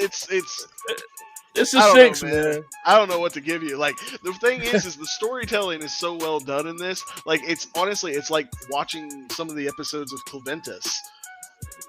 Like, their fights weren't always great in Claventus, but the storytelling was so good that you just don't give a shit. It's vice versa, the same stuff. But for some reason, Freelands just doesn't hit for you. It doesn't, man. I mean, Claventus was a different climate for me. But I'm not saying the story's trash, man. A 5 and a 6 is not necessarily a bad thing. It just means that it was average and the episode 6 was above average. That's it. I wouldn't compare Claventus to Fern, though. I still give Claventus action-wise the leg up against Fern, just because. But most everything we have seen is everything's been one-hitter quitters and not very. I just can't wait till you guys get to the end. I'm here for it, man. We got to January season 2, so this is what we're here for. Man, my God, we'll see. But any closing comments from Freerun? Go watch Freerun; it's great. Yeah, all right, now we got an exciting anime we're about to talk about right now. Coming in on our next anime, we got the Rise of Shield Hero, season 4, episode 12, the season ender. Season ender, man. How y'all feel about Shield Hero in the season ender? I'm talking about Shield Hero just as the hero. Oh, not the hero? Oh, period? Did he do anything this season? He did. Just El Pequeño. Like, so apparently the Shield Hero is a support character this whole season. Yeah, he doesn't fight. Which, don't get me wrong, I know his thing is supposed to be he's like all defense and stuff, but I remember like in the first season, I mean, again, I didn't first watch and second season, but like the manga and stuff, like I remember him fighting, him getting into fights, him dodging and using his different shields and all that type of stuff, and like now apparently his whole thing is to sit back and just give people support spells. Like apparently that's his whole thing now. Because that's all he did this season. Fucking trash, man. And not only that, like for me, the big thing wasn't even just him being just a support character. I probably could have handled that, but the villain for this season is the lady who was essentially running the country instead of the emperor, and they don't even kill her. She dies from her own subordinate. Yeah. Her But it own didn't make any subordinate sense is to the me. one who kills her. Like, it's Yeah, the one yeah, who yeah. gets taken over by the former emperor, but still, Yeah. they're not even the ones who do it. Like, the main bad guy for the whole season, and not only does she get killed by a completely different person, she gets killed off camera. Yeah, yes, it is. Like, they just walk upon her body. It was terrible. It was so bad. Like, once I saw that, I went, "Oh God, this is not gonna get any better." I mean, Hey, man, I will say but this though: at least the fight wasn't terrible. Like, it was. yeah, the fight was actually good, Bro, man. that pissed me off. Where the fuck was that the rest of the fucking season? Yeah, The fight was exactly. actually good, man. The fight was What the actually fuck? good, though. Exactly. Yeah. Like, that one was like, oh fuck, what's her name? Not for me. Natalia? Natalia. Raftalia, she's in different fucking techniques and different like spells she's learning as she goes in the fight. Yeah. Like, it's a well done fight, but it's also like, dude, like, really, this is the one part we get to see cool stuff happen, essentially. And again, all the main character does in it is one spell. That's it. He got notified again. Spell he needed help to do because his companion also had to help him do it. Yeah. Shield Hero's trash, man. Oh, dude, that was so. And now they're like, "Oh, now we're gonna go fight the Phoenix." It's like, motherfucker, you've been talking about this goddamn Phoenix this whole season. Yeah. So that's somebody Hey, season. Hey, am I wrong about this? But weren't there a time where like other heroes from dimensions were coming in? Didn't this happen to Shield Hero? Was because yes, they went to their world. They straightened that out. Yeah, or something like that. I don't really. No, but I mean, they came like this happened like several times, right?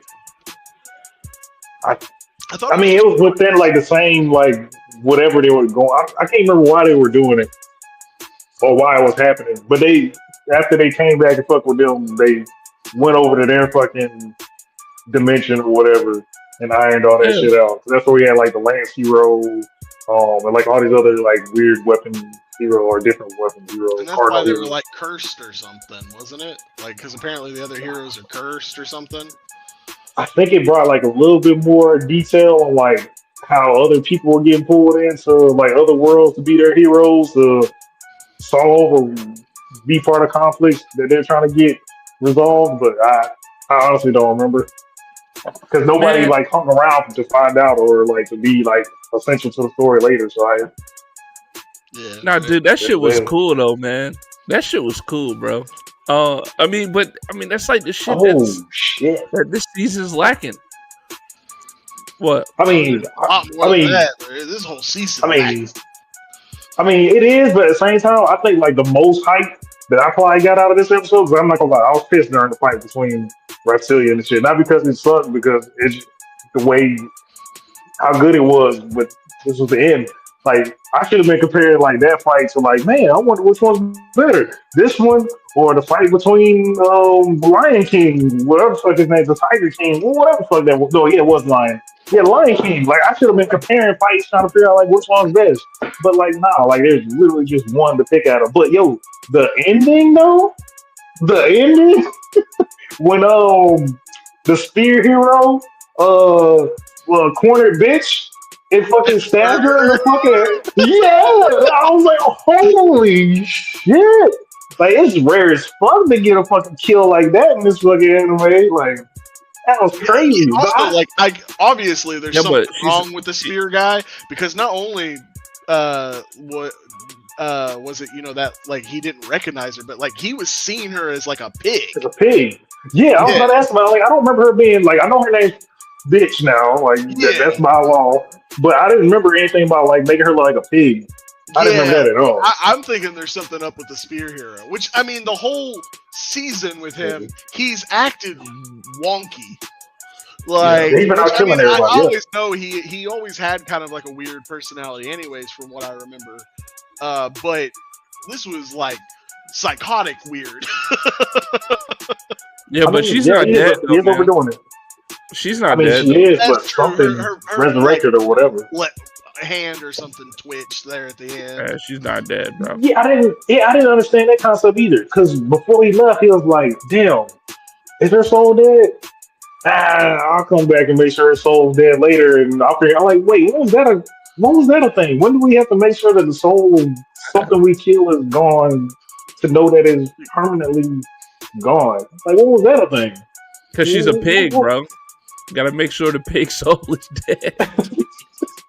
Like that's yeah. I had to take another knock for that because like they just throwing in concepts that we have never seen throughout the entirety of these other seasons. Like I don't see nobody checking on the priest that set up the whole thing of that go against the cardinal heroes. Ain't nobody check to make sure his fucking soul was gone.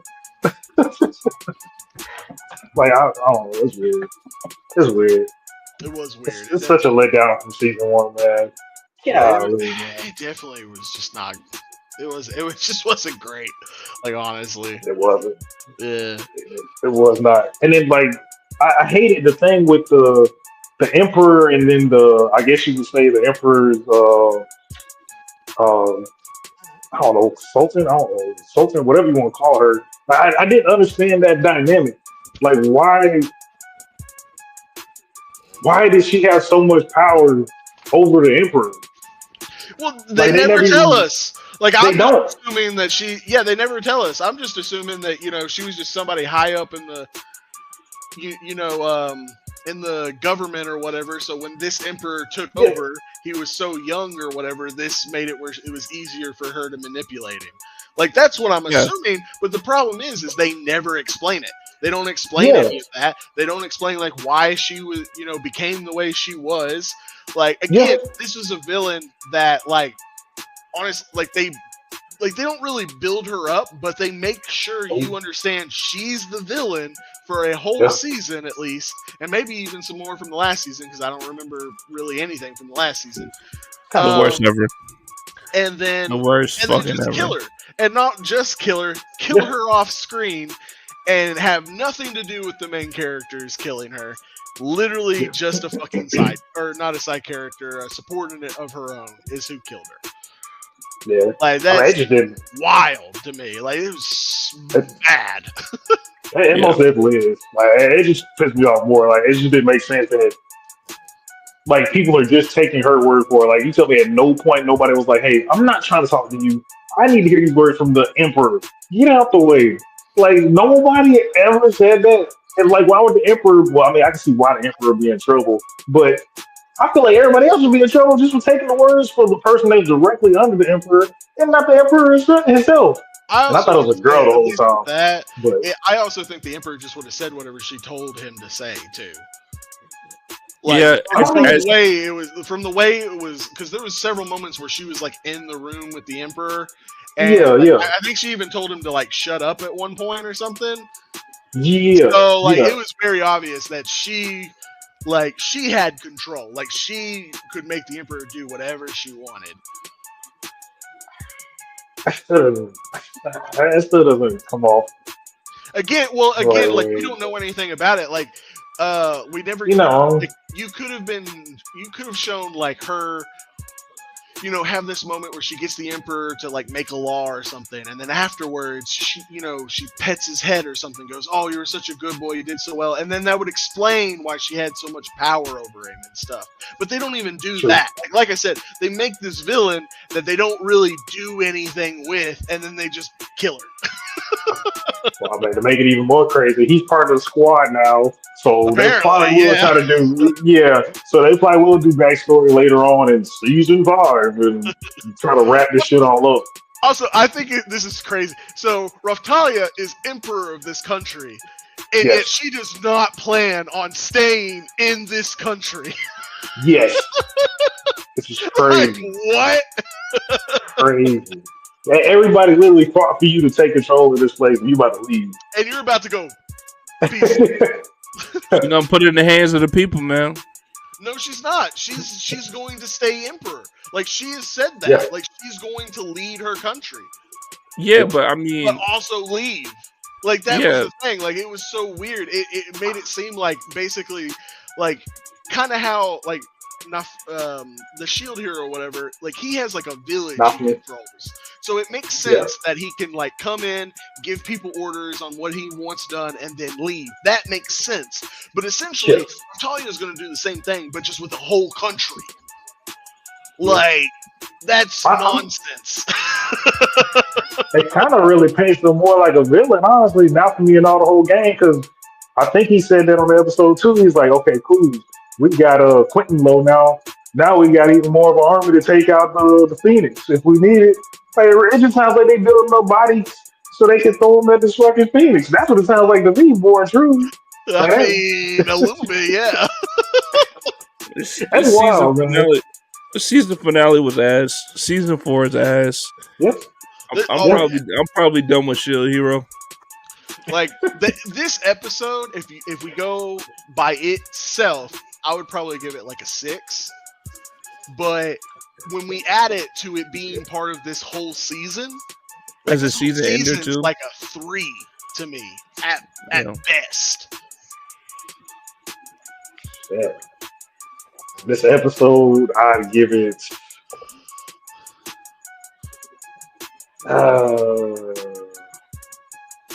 I'd have to probably give it like a 3.5, man. For this to be a finale, man, it's all over the place. I hate the fact that they decided to use only this episode to be like, yeah, man, this is our animation funding. Go for it. Like, that was some great choreography in that fight. It definitely could have been put in a lot of other episodes. That's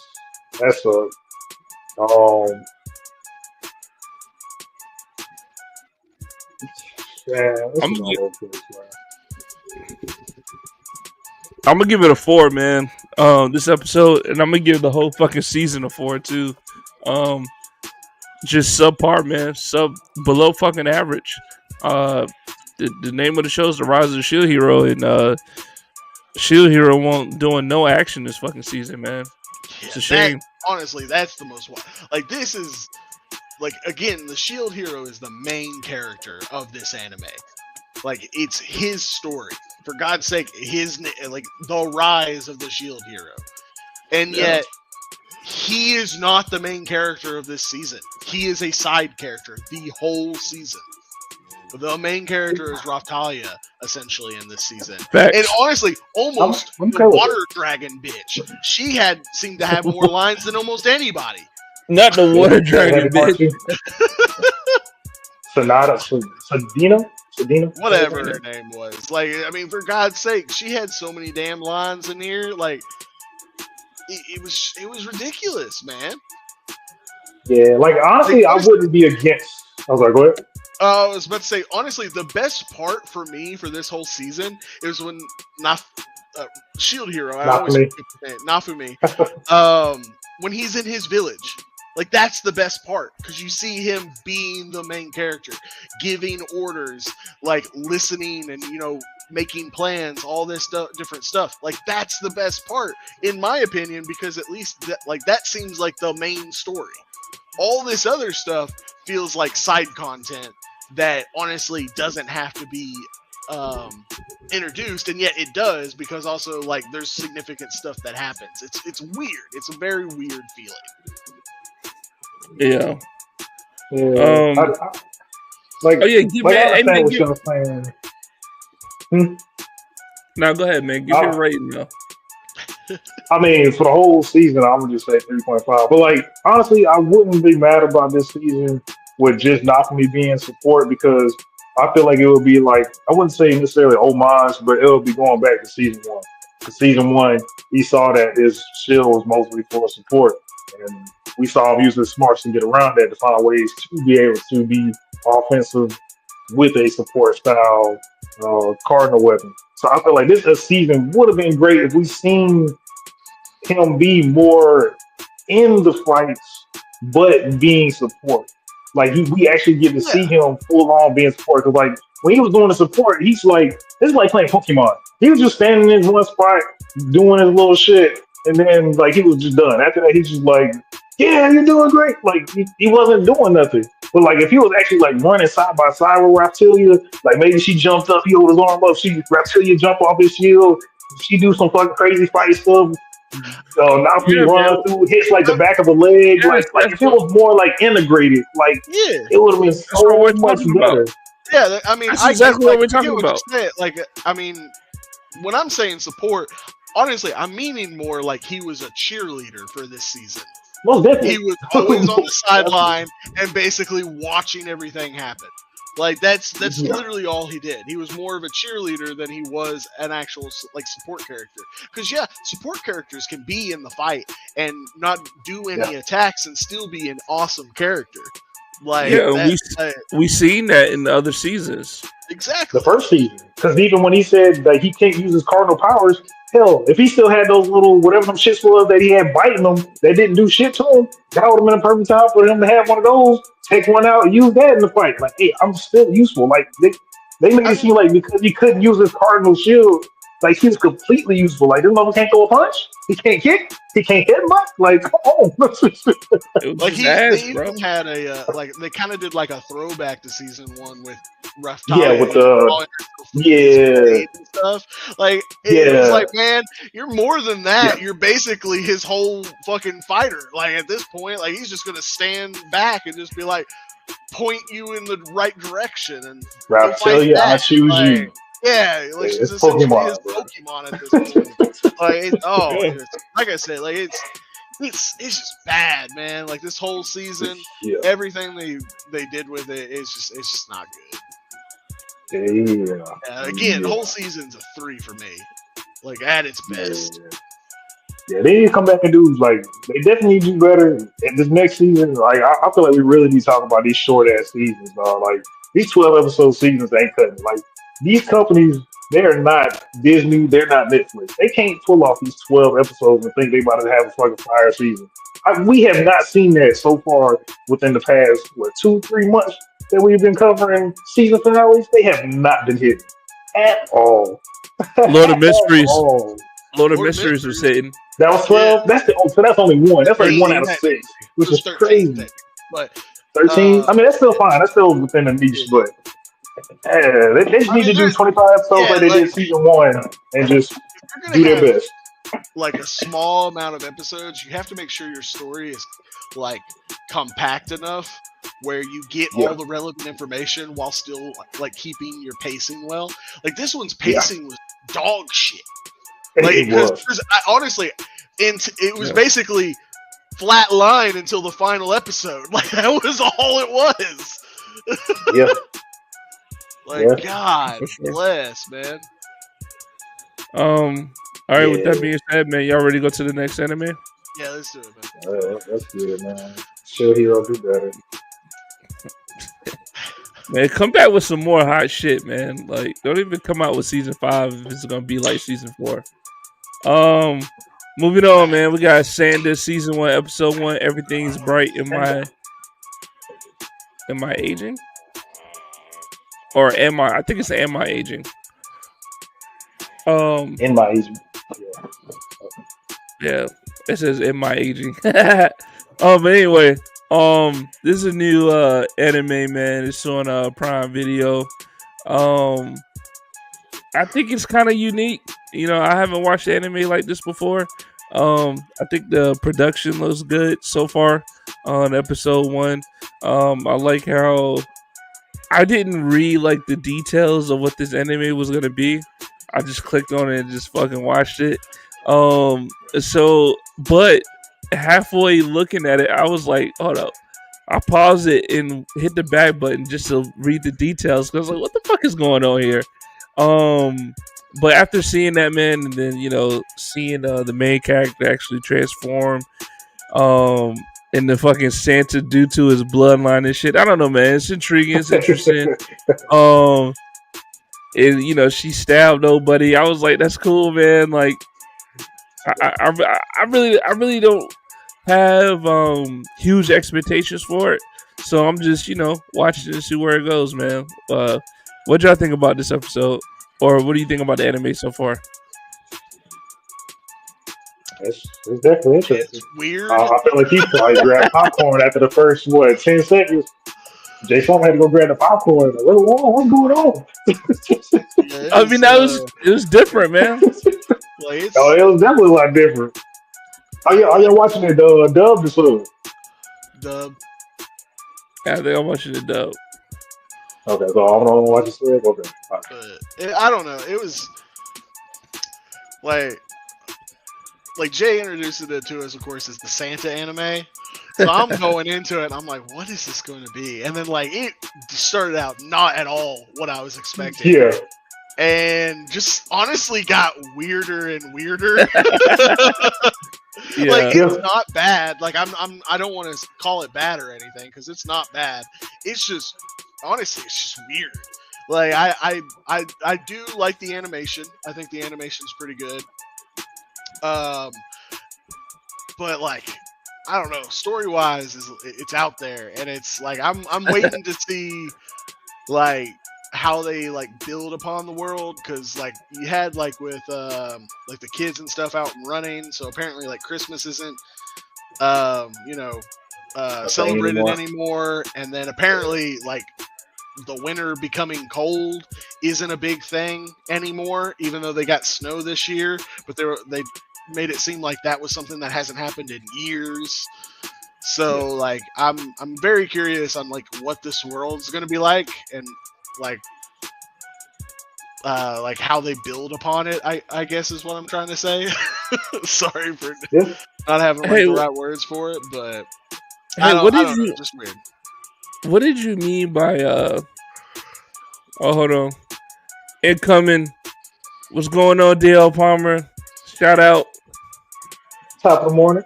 What's up? What did you mean by it seems like they don't celebrate Christmas? Because I thought they were in the classroom making up a fucking list of what they wanted Santa to get them, right? No, that was something they wished they wanted or something like that. It wasn't a Christmas list. Yeah, because when they were out running, they were talking about how nobody celebrates Christmas anymore. The male friend to the Santa character. Yeah, that's what he was talking about. It was just something there are some people who still do, because it seemed like the girls, the friend who went missing, she seemed to still celebrate Christmas. But it seems like for the most part, most people don't. So what the fuck was that list inside the classroom when that old girl had the bomb strapped to her body? Just something they wanted. Just stuff they wish they wanted. Yeah. It wasn't a Christmas list, though. Just stuff they wish they wanted. Okay. Go back and watch it, man. It was weird. Okay. It was weird. Not in a bad way though. But it's weird. Again, it's just weird. It's one of those things where we don't a classroom assignment. You're gonna fucking just write down a list of things you wish for. All right, cool. I mean, for some 14-year-olds, which is crazy, because the old girl, I'm gonna call her Fuyu. So I'm not gonna be able to pronounce her whole fucking name, but Fuyu's supposed to be 14. It's long as shit. I know it's FUYUM something. There's 3 other letters after that. But yeah, I thought it was a boy, and I didn't think she would be 14. She's the tallest, oldest looking kid in that damn class. Oh yeah, especially with they did the weird dark circles around her eyes. yeah, she's going through some shit. I mean, yeah, she definitely going through some shit. Yeah. But, well, like you said, I definitely want to see how it's gonna play out. It's got mystery. You got Santa. You got a kid that can transform into Santa because of his bloodline, and Shazam. I mean, I don't know about Shazam, but Shazam don't got to get stabbed or get some red on him to turn into Shazam. Which I mean, that's a crazy. I will say that I didn't think she would actually get to the point of stabbing him. Yeah, that was just funny. Well, man, if the stabbing was out there, she brought bombs to a school. True. It didn't just bring bombs to True. a school. No, this She bitch strapped didn't just herself. bring bombs to a school. She strapped them to herself. Oh I my need, I need, god. I need to see what your powers are capable of doing. That's she man. I didn't She's even get crazy. the point of that. Like I get that she's going all out, but like I don't think she understood that if she died there, then her whole goal of trying to find her friend is gone too. Yeah. If she's the only one that cares, like a hell of a bold move, a stupidly bold Mhm. move, but Yeah, It was she weird, she got man. what she was looking for. for sure, for Yeah, sure. man. What I y'all? definitely want to see. Oh, go ahead. No, I was gonna say what y'all want to rate this episode, man. Seven I give point it like five. a 6. I'll I'm say gonna give seven. it a. I'm gonna give it a solid 7, man. I was entertained. I'm intrigued. I want to watch the next episode. Yeah, And that's how I like my animes to start off, man. I am interested in the world building, and then also seeing yeah, how these classmates come into the picture because at the end of the yeah, at the end of the episode, we saw that one classmate who fucking saw it all happen when he was looking inside the yeah. classroom. So that's another angle I'm interested to see, man. Yeah, no. But any more final thoughts about this? I mean, I'm gonna throw my wish out there, like the kids did in the classroom. Man, I hope they throw a compass into the anime too. Like, I think that would be pretty dope to have like both versions of Santa in there. That'd be fucking fire. Did you So call it Crumpus? yeah, it's like KRAM. Oh yeah, Krampus. KRA Krampus. Okay, yeah, yeah. So Krampus. you know what I'm talking about. But yeah, yeah. I forgot a Crumpus. syllable somewhere, or a letter somewhere. But yeah, Sorry, yeah. that just caught me That'd off be dope to guard. see them in there. Watch out, kid. Um, Crumpus Other than coming. that, huh? Nothing. all right. Hey, for those of y'all who just joined us tonight, we're live on Facebook, YouTube, Twitch, and X. This is another episode of Where's My Anime? Episode what's this? 42. Drop a comment in the comment section if you agree, disagree with what we're saying tonight. We're going to our next anime tonight. We got Marvel Zombies Season 1, Episode 3, The Rotting Dead will Taste Their Fear. Marvel Zombies is good, man. We get Yeah. we get another fire episode in my book. Yeah. And we get back to the old Marvel golden nugget of Thanos and the Infinity Stones. And Yeah. for me, man, it's always cool to see the Infinity Stones or anything with Thanos in these whether it's the What If series or whether it's the Marvel Zombies series, man. It's always cool to see Thanos in there. And this time we see him as a fucking zombie actually learning and getting better with his technique. Like, this shit was cool to watch, man. I like this episode, man. What did you guys think about it? What's A going roller coaster, man. I mean, this Yeah. shit was a roller coaster, bro. Like, it's a roller coaster and greatness. Like it just reminded me, like, when he was talking about the Thanos shit, 'cause I forgot he was in there. Like, that whole, like, badass moment where Thor, Groot, and Rocket come down, and then they just, no words, just start charging at Thanos, and then he just fucking blasts them, and you see fucking Rocket's skull, no bones, I mean, no meat, no tissue, nothing, just clean bones, just spinning around on the ground. Everybody gone already. Ain't nobody made contact. Like, Dude, I just kept waiting for somebody to like when they were showing this like flashback or whatever. Because when Thor, comes down, you're having that epic in-game moment, and then like he throws the axe, the axe slams into Thor or Thanos' chest or whatever, and like instantly in my head, I went, "You should have went for the head." Yup, I said the same shit. And I was like, Same shit. and all I could think was like, "You really should have. He's a zombie." Yeah. Yeah. Said the same shit. So it was. I just kept waiting for someone, like, since essentially like they were telling the story. I was just waiting for someone to say that. Like, I was like, okay, is Thor going to be the one who says it this time instead of it being Thanos? Like, who's going to say it? But they never do. They just completely go by it. And I was like, man, that was a missed opportunity. Like, they could have had a funny little callback right there. Yeah, especially if Thor said it himself, like right before the beam hit him, should have went for the hand. Yeah, that would have been perfect. But nah. Man. And then, of course, like, getting to see new Asgard and that they basically are like that was wild. Like, just kind of like turning their lip up at humans and everything that they're going through, and they're like, "Ah, we're okay. Who gives a shit what happens to them?" Yeah, I was like, "Man, that's wild!" Yeah. Like, and then, of course, like, I also want to say this: the moment I saw that there was a feast, I went, "Okay, these all are zombies now." I said it in my head the moment I saw it. I was like, "Oh, they're all zombies." I didn't expect it to be that, like, Wanda was the one feeding them or whatever. I wasn't expecting that, but I was like, something's gonna happen. I assumed it was the beer.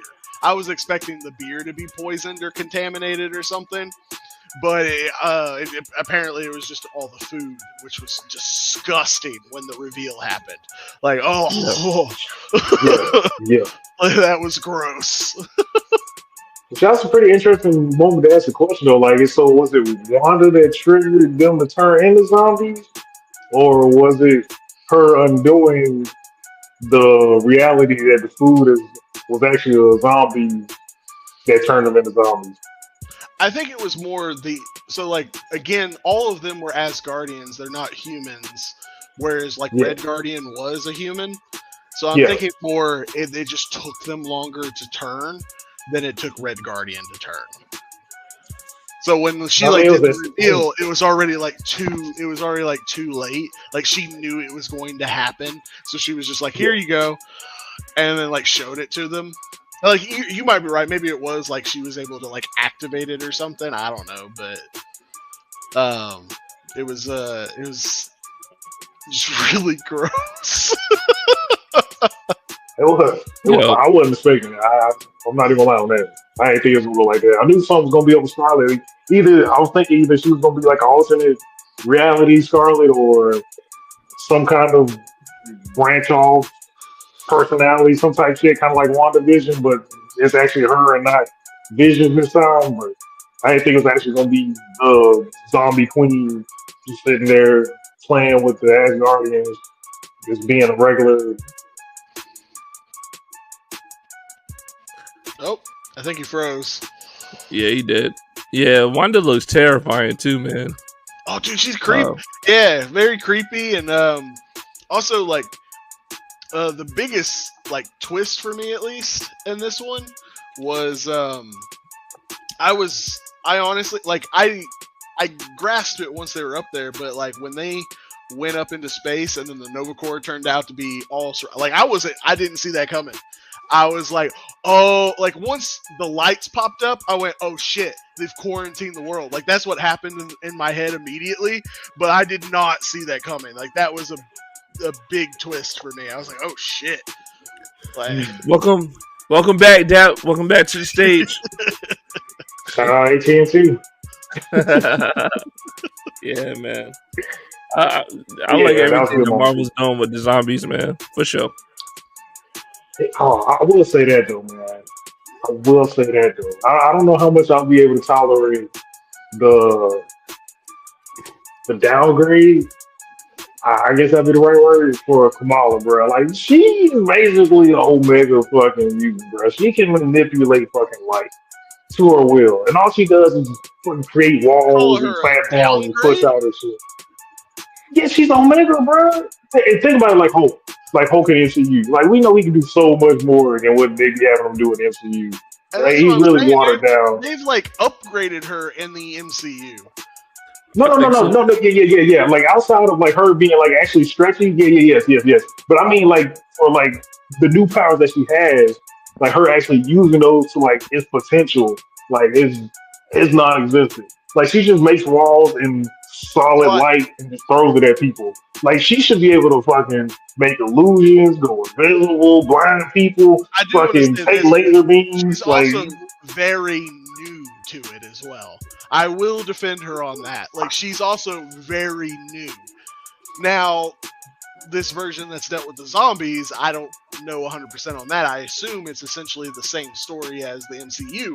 So if it is, then she still is new to her powers. So like give her a little bit of the benefit of the doubt on there. man, I mean, shit, she need to experiment, man. Like there needs to be a slip up that turns into an idea that turns into her experimenting more with her powers. Cause, dude, she's Omega. She is the Plus, Omega like, fucking I mutant. like honestly, I don't even really understand her powers at all. Like, yeah, they seem to be like light constructs, but we don't really know. Like, they never really explained it in her own TV show. They don't go super I feel like heavily it is. involved into it. Not really. It's And definitely light. She's definitely manipulating light. I mean, again, like that's what it seems to be. Nah, she can. Hold on. She can make hard light constructs. That's what I'm seeing. The That's bangle light enables manipulation. Kamala to generate energy into solid hard light constructs, which she can use for shields, platforms, and other tools. God, I mean, we saw her gave fucking Neymar a fucking fistful of Listerine, bro, and then blew up his head. Like, I mean, we seen her use it in a cool way. I mean, that was Oh yeah, cool. I mean, she just expanded it though. Like that's just Yeah, I mean, yeah. that Yeah, was why cool doesn't she though. do that to every enemy? Like that's kind of my thing. Like, She really could. yeah, just I do mean, that to every it took a lot of enemy. her. It took a lot out of her to do it, and then also he was a zombie too. Like, trying to get the transmitter out of her hand because she was like, "You want it so bad, come and get it." Remember? Like she Yeah, kind of had Yeah, to but, yeah. debate him.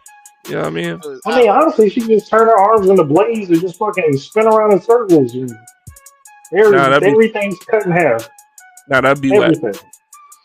I mean, yeah, she I definitely mean, could do that it's not too. about being whack. It's about surviving. I mean, but it's limits. It's limits on her. Hard light constructs though.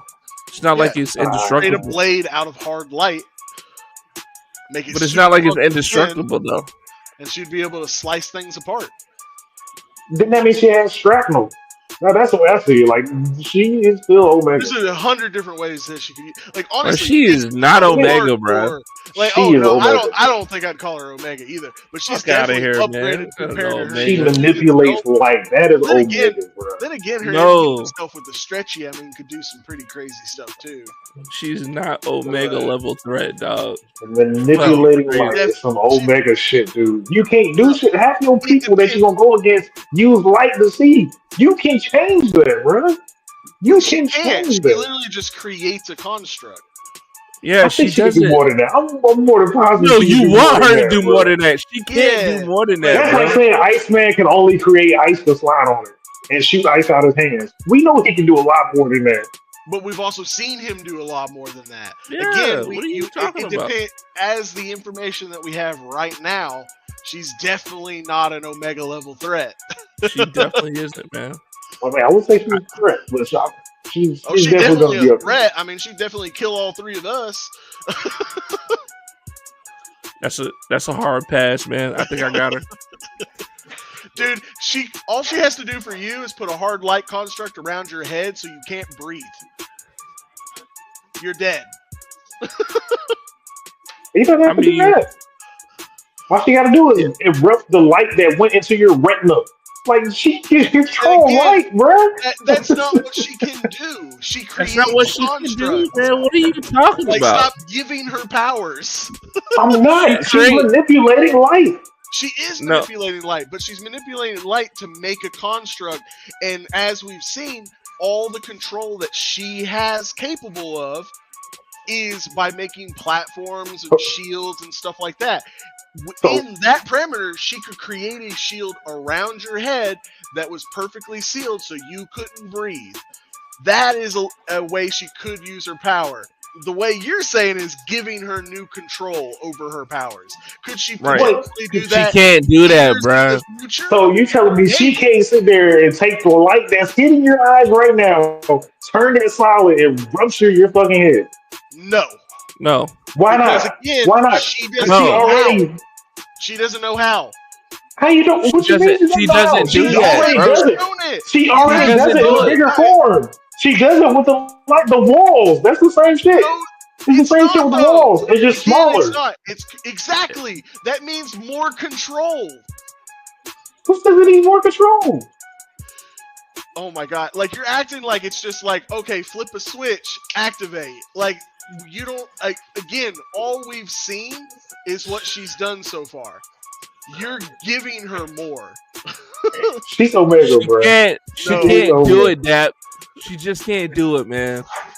All right, maybe sometime in the future, but she's not doing it now. She's now Omega level threat. How about this? You know the mutant Pyro has Yeah. controls fire and all that kind of stuff. Yeah. Omega or She not? can't create it. Yeah, you can't create fire and control it. Yeah. Okay. Power. So like he can't create it. Why can't he Yeah. create it? He can't. Why not? Because that's not his power. Well, I mean, if you can control fire, that means then you can control heat, which means he should be able to create a spark and then thus burst oxygen and create flame. Why can't he create it? Flame is not heat. That's two different things. You heat it, if you heat up enough, you can Heat cause comes the from oxygen to spark and then thus ignite. Like Heat is from the energy being released from a flame. You still have to have a flame to have heat. but again, So he still has to control the flame. but what? Oh, so what is it that he? How does he control the flame? With his powers. And my point, like you can keep like trying to go, oh, he could do this, he could do that, but the information that we have is that he can only control flame. You could break it down to the point where it's understandable that he would be able to control heat, thus create a flame himself, and then use said flame. You can break it down. That's what I'm saying. That's what you're doing with Kamala's powers, is you're going, oh, she creates these light constructs, thus she should be able to do this where she creates the light construct in your eye and make your eye burst. Is that possible? Yes, but it's nothing that she's done, and nothing she's done before shows that she even has the capability of doing that. That wasn't a good comparison. For one, whatever. I'm gonna take that first. All I'm saying is she already does it on a large scale. At no point does she could make like walls of light needles and just like push those shits. There's so many things that she can do that's not just in general as a solid ass wall. I'm gonna push it, or I'm gonna make my hands in the light and I'm gonna push those two. That's all we got. Yeah, It's just two techniques for the most part. Significantly further with it. You were making it more like, again, in years from now, 100%, I could see her being able to do that as she learns control. But we're talking about what she's doing right now, like what she's capable of right now. And obviously, she's not capable of that. I mean, honestly, I feel like we're gonna get it next episode because they already did the count. The Nova Corps already did the countdown. They out in the middle of space with nowhere to go. Unless somebody else comes through and saves the day. I'm saying, it probably will be a bigger fucking light shield. But either she's gonna manipulate the lasers or stop the lasers on some laser magneto type shit, or she's gonna do a different type of her power. Like in a way, this show is damn near about fucking Kamala. So I wouldn't be surprised. The main protagonist for some reason, which is it's weird. Choice, but yeah. So I think she's gonna do something on this one. Or the next one. Hey man, what y'all rating this episode, man? Fuck. I give it like a I'm gonna give 7.5. it like an 8.5. Giving it a 9, man. What are you giving it that? I think no. Yeah, I give it an 8. I give it an 8. I like some of the stuff they cleaned up on there too, especially I I'm surprised they got rid of is it Red Baron? Was that his name? Red Guardian? Yeah, Red Guardian. I was surprised they got rid of him so quick, but I did like that little back and forth between him and Kamala before they killed him and shit. That was dope. Yeah, Oh, yo, and I love that too, bro. I love how they was killing all people. Like the one assassin dude, like he was going through like killing a whole bunch of them, and the dude was cheering. I was like, "Yeah, get him!" And then the one zombie called him, fucking broke his leg, and then broke his arm. I was like, "Holy shit!" That's Yeah, a hell of man. a way to steal a moment from somebody. Like, man, Disney, bro, y'all rocking it, man. Yeah, it's been a lot of people dying in this series, man. That's why I like it too, Yeah, man. Like nobody's really yeah. safe. Um, but going to our next episode, next anime for tonight. Oh, Oh, that's man. true. We're not doing that one. Um, Huh? we got My Hero Academia episode 8. I mean season 8, episode 1. What's that? Toshinaru Yoji Rising Origin. I don't know who that is. I don't know what that is, but that's the title of it. Um, all right, so we got My Hero, episode 1 of the new season. Isn't it season 9? I think that's what Crunchyroll got it as. It's no, kind of I'm crazy. pretty sure it's season 8. Yeah, like, I thought I seen that as season 9. Anyway, um, Final season. got year. my, We're Final doing that season. next year. yeah, final season for sure. We got My Hero coming back. We got All Might fighting was it Wonderful. One for All? We got to see him pull out some damn, some rabbits at the hat, with some Iron Man car shit going on. We got to see, All Might just pull off um, some highly using a lot of technology, man, to pull off some of the moves from, Class 1A. And it was a good episode, man. It was a good episode to bring the season back for the final season. I was satisfied with it. Got to see fucking Stain at the end, which was dope. And then we also see in One for All just keep getting younger and younger. So, I mean, shit is working, man. But I thought we was gonna see a little Deku this episode, but I think my expectations are not high for this last season, just because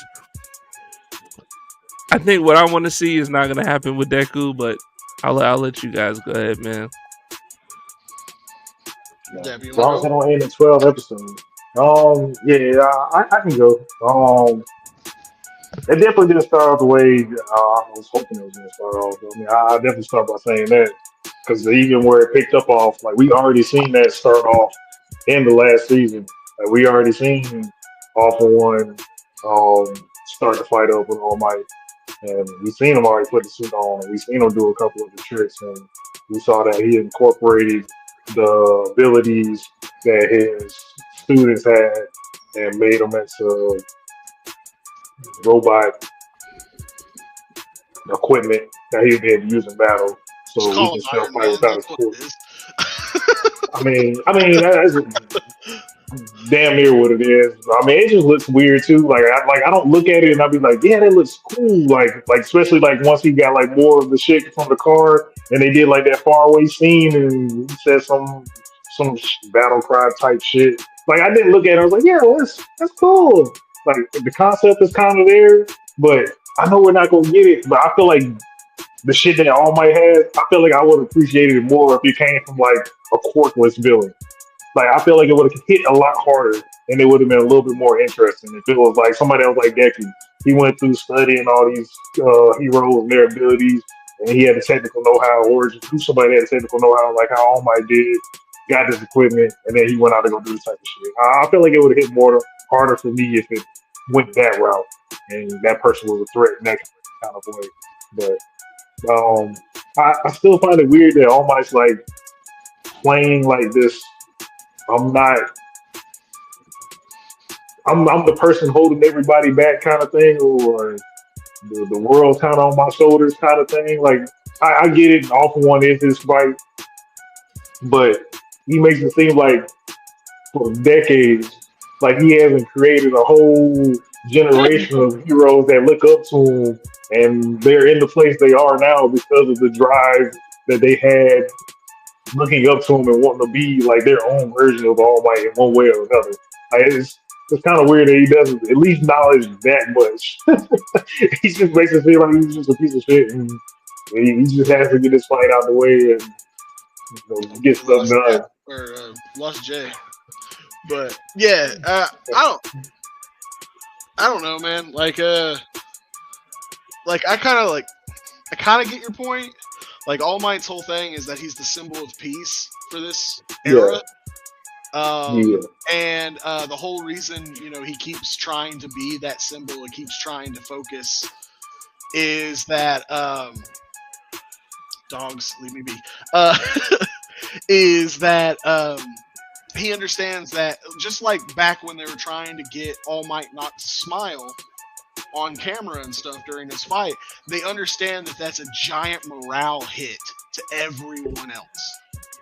So like that's why All Might keeps trying to. It's not about him not like there's nobody to replace him. It's more about like he feels like he has to keep living up to the symbol that he was. yeah. Otherwise, he feels like a failure. And that's his big thing. I mean, you have to think this is a guy who, he was born quirkless, just like Midoriya. And when Yep. he was given powers and stuff like that, he was finally able to change the world how he wanted. Yeah, And and I and made he the way. did. Like he made Japan peaceful relatively, and Yeah, led a whole new generation of heroes. But yeah, now he's I mean he even says it in the fight, like I mean he's in his upper 50s yeah, yeah, and has no more powers anymore. He's literally on his fucking deathbed essentially. He knows, like you can yeah. tell in this fight, he knows he's gonna die in this fight. Yeah, this is Oh it yeah, for yeah, him. yeah. Yeah, like he This gets is it. it. He's like, this is my final moment. I have to hold like his goal is to of course finish All for One forever. Like that's Oh, his he's stolen enough. Yeah, but yeah, you can tell that he would at least accept just stalling him long enough for Midoriya to win. Like, yeah, but and like, man, Stain, right? Yeah. yeah, Coming yeah, there in at the end, I did not see that coming. When he froze, I was like, oh man, who came to bail out All Might? And then it's fucking Stain. I was like, what? Yeah. yeah. I was wondering, like, man, what artist started writing some shit and was like, hey, just have him pause right here. Like I was like, man, hell yeah. And like I loved everything. I was talking to you guys earlier about like in the fight, like I didn't realize this when they did this like a portion of this fight last season. I didn't realize that all of the moves he was using were names of the heroes in Class 1A. Like he's saying Red Riot and he's saying all their different stuff. He's taking inspiration from them. And I Yeah, personally like I loved the fight. I thought it was great. Getting to see even the part we had already seen, and then they extended out, just made the fight so much better. And then even in this episode, we got a moment where the Twinkle bitch. I always forget his name. I hated this character so I don't know his much, name. but he has Shooting his right out the navel. moment.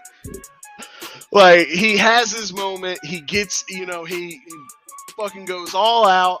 And it is pretty fucking cool. Like I had to admit, I was like, that was a badass fucking moment. You get the Invisible Girl basically like, I don't know, amplifying his attack or something. Seemed like she Rasengan. concentrated it more. It was a rainbow Rasengan. No, it was like a beam. So, No, when she caught it, though, it was a ball. Did she well, get a yeah, rainbow? she caught all of it. Like it was bunch Yeah, of beams, and then she condensed it.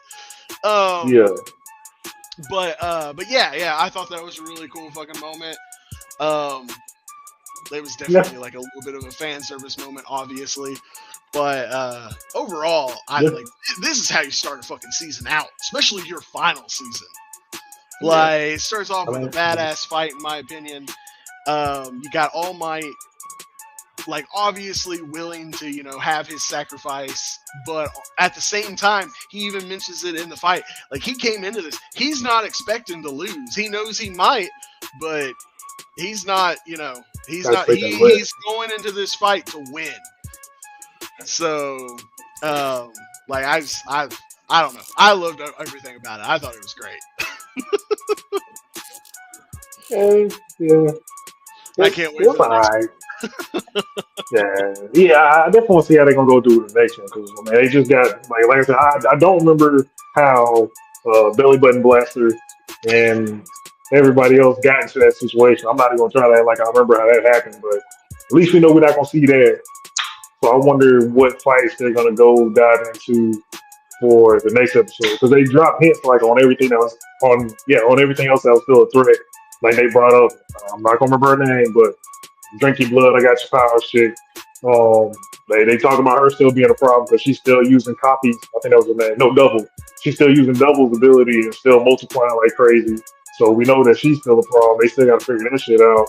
And then, of course, we already know about I thought she was Midoriya. neutralized. Nah. She was still multiplying. Multiplying. I think that was trying to show that time was moved back because I do believe like she's neutralized. Had their moment at the end of the season of last season. Yeah, I definitely watched that episode. She's neutralized. I do believe what the fuck they bring it up for? It was to show to you what the time was, like in the timeline. That's specifically just to confuse you, Dap.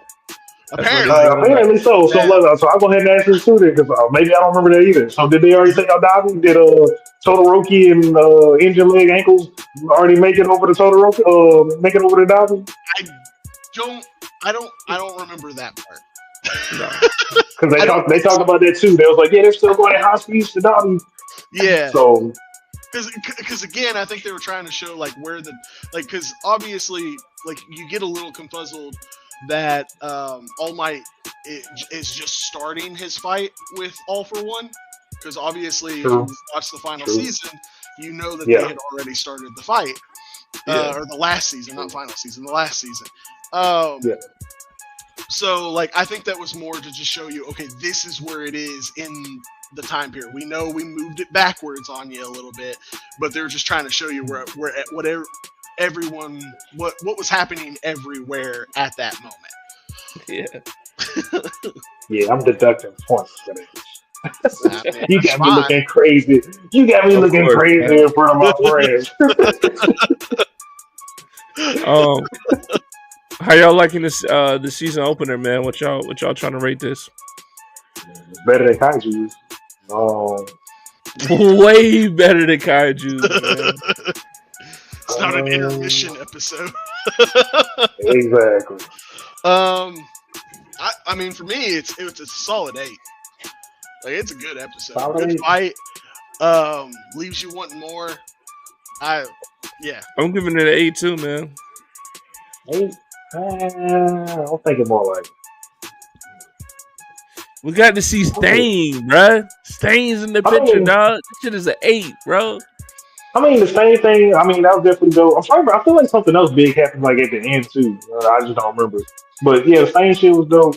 And I mean, granted, it wasn't nothing crazy. I did like Belly Button Naval Blaster.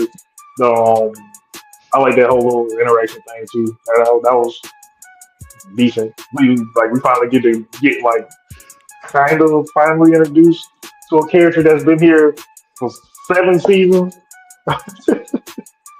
But I hated his soul. I mean, hopefully he's done.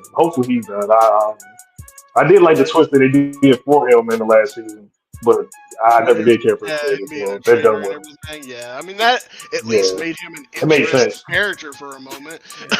Yeah, facts. Yeah, because he was my least favorite member of the whole class until that moment. Yeah, I'm giving it an 8, man. I'm gonna say 6.7, man. Yeah, you're fucking bugging. All right.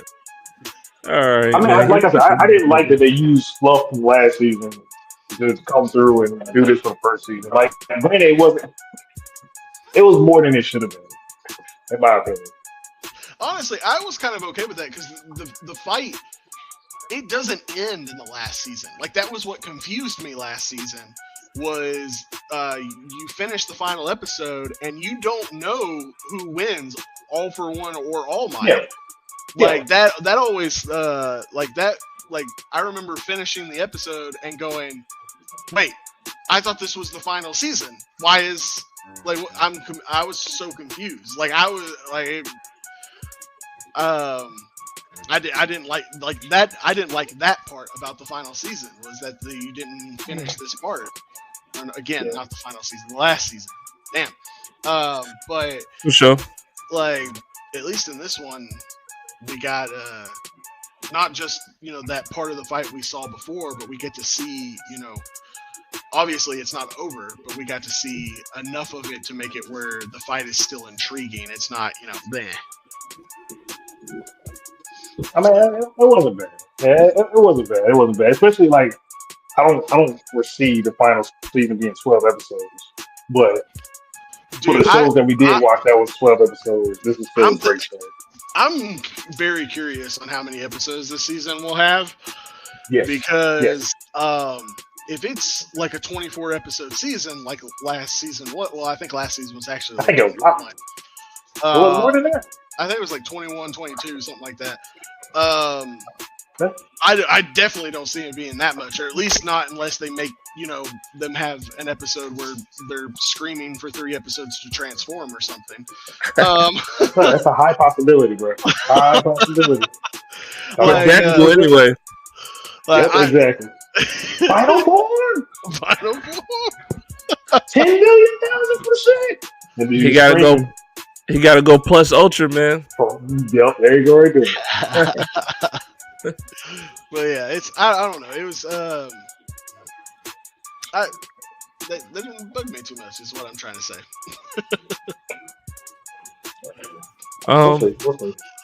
Any final thoughts on any other animes tonight, or on My Hero? No, I think I'm good. I think it's gonna be a good week this week, man. It's gonna be a good week. I hope so. I can't wait for the next episode. Yep. All right. Well, with that being said, thank you guys for watching another episode of Where's My Anime. We were live on Facebook, YouTube, Twitch, and X tonight. Appreciate everybody dropping comments in there who did. Appreciate all the viewers for tuning in, man. I want to say anything. Watch anime. See y'all next week. See y'all next week.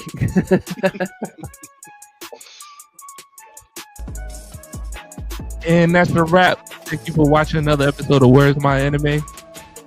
Great appreciation to those who liked, subscribed, and viewed today's episode. If you agree with what I said today or disagree with what Dab had to say, please drop it in the comment section. We will reply. And as always, I'm your boy Jay Sama.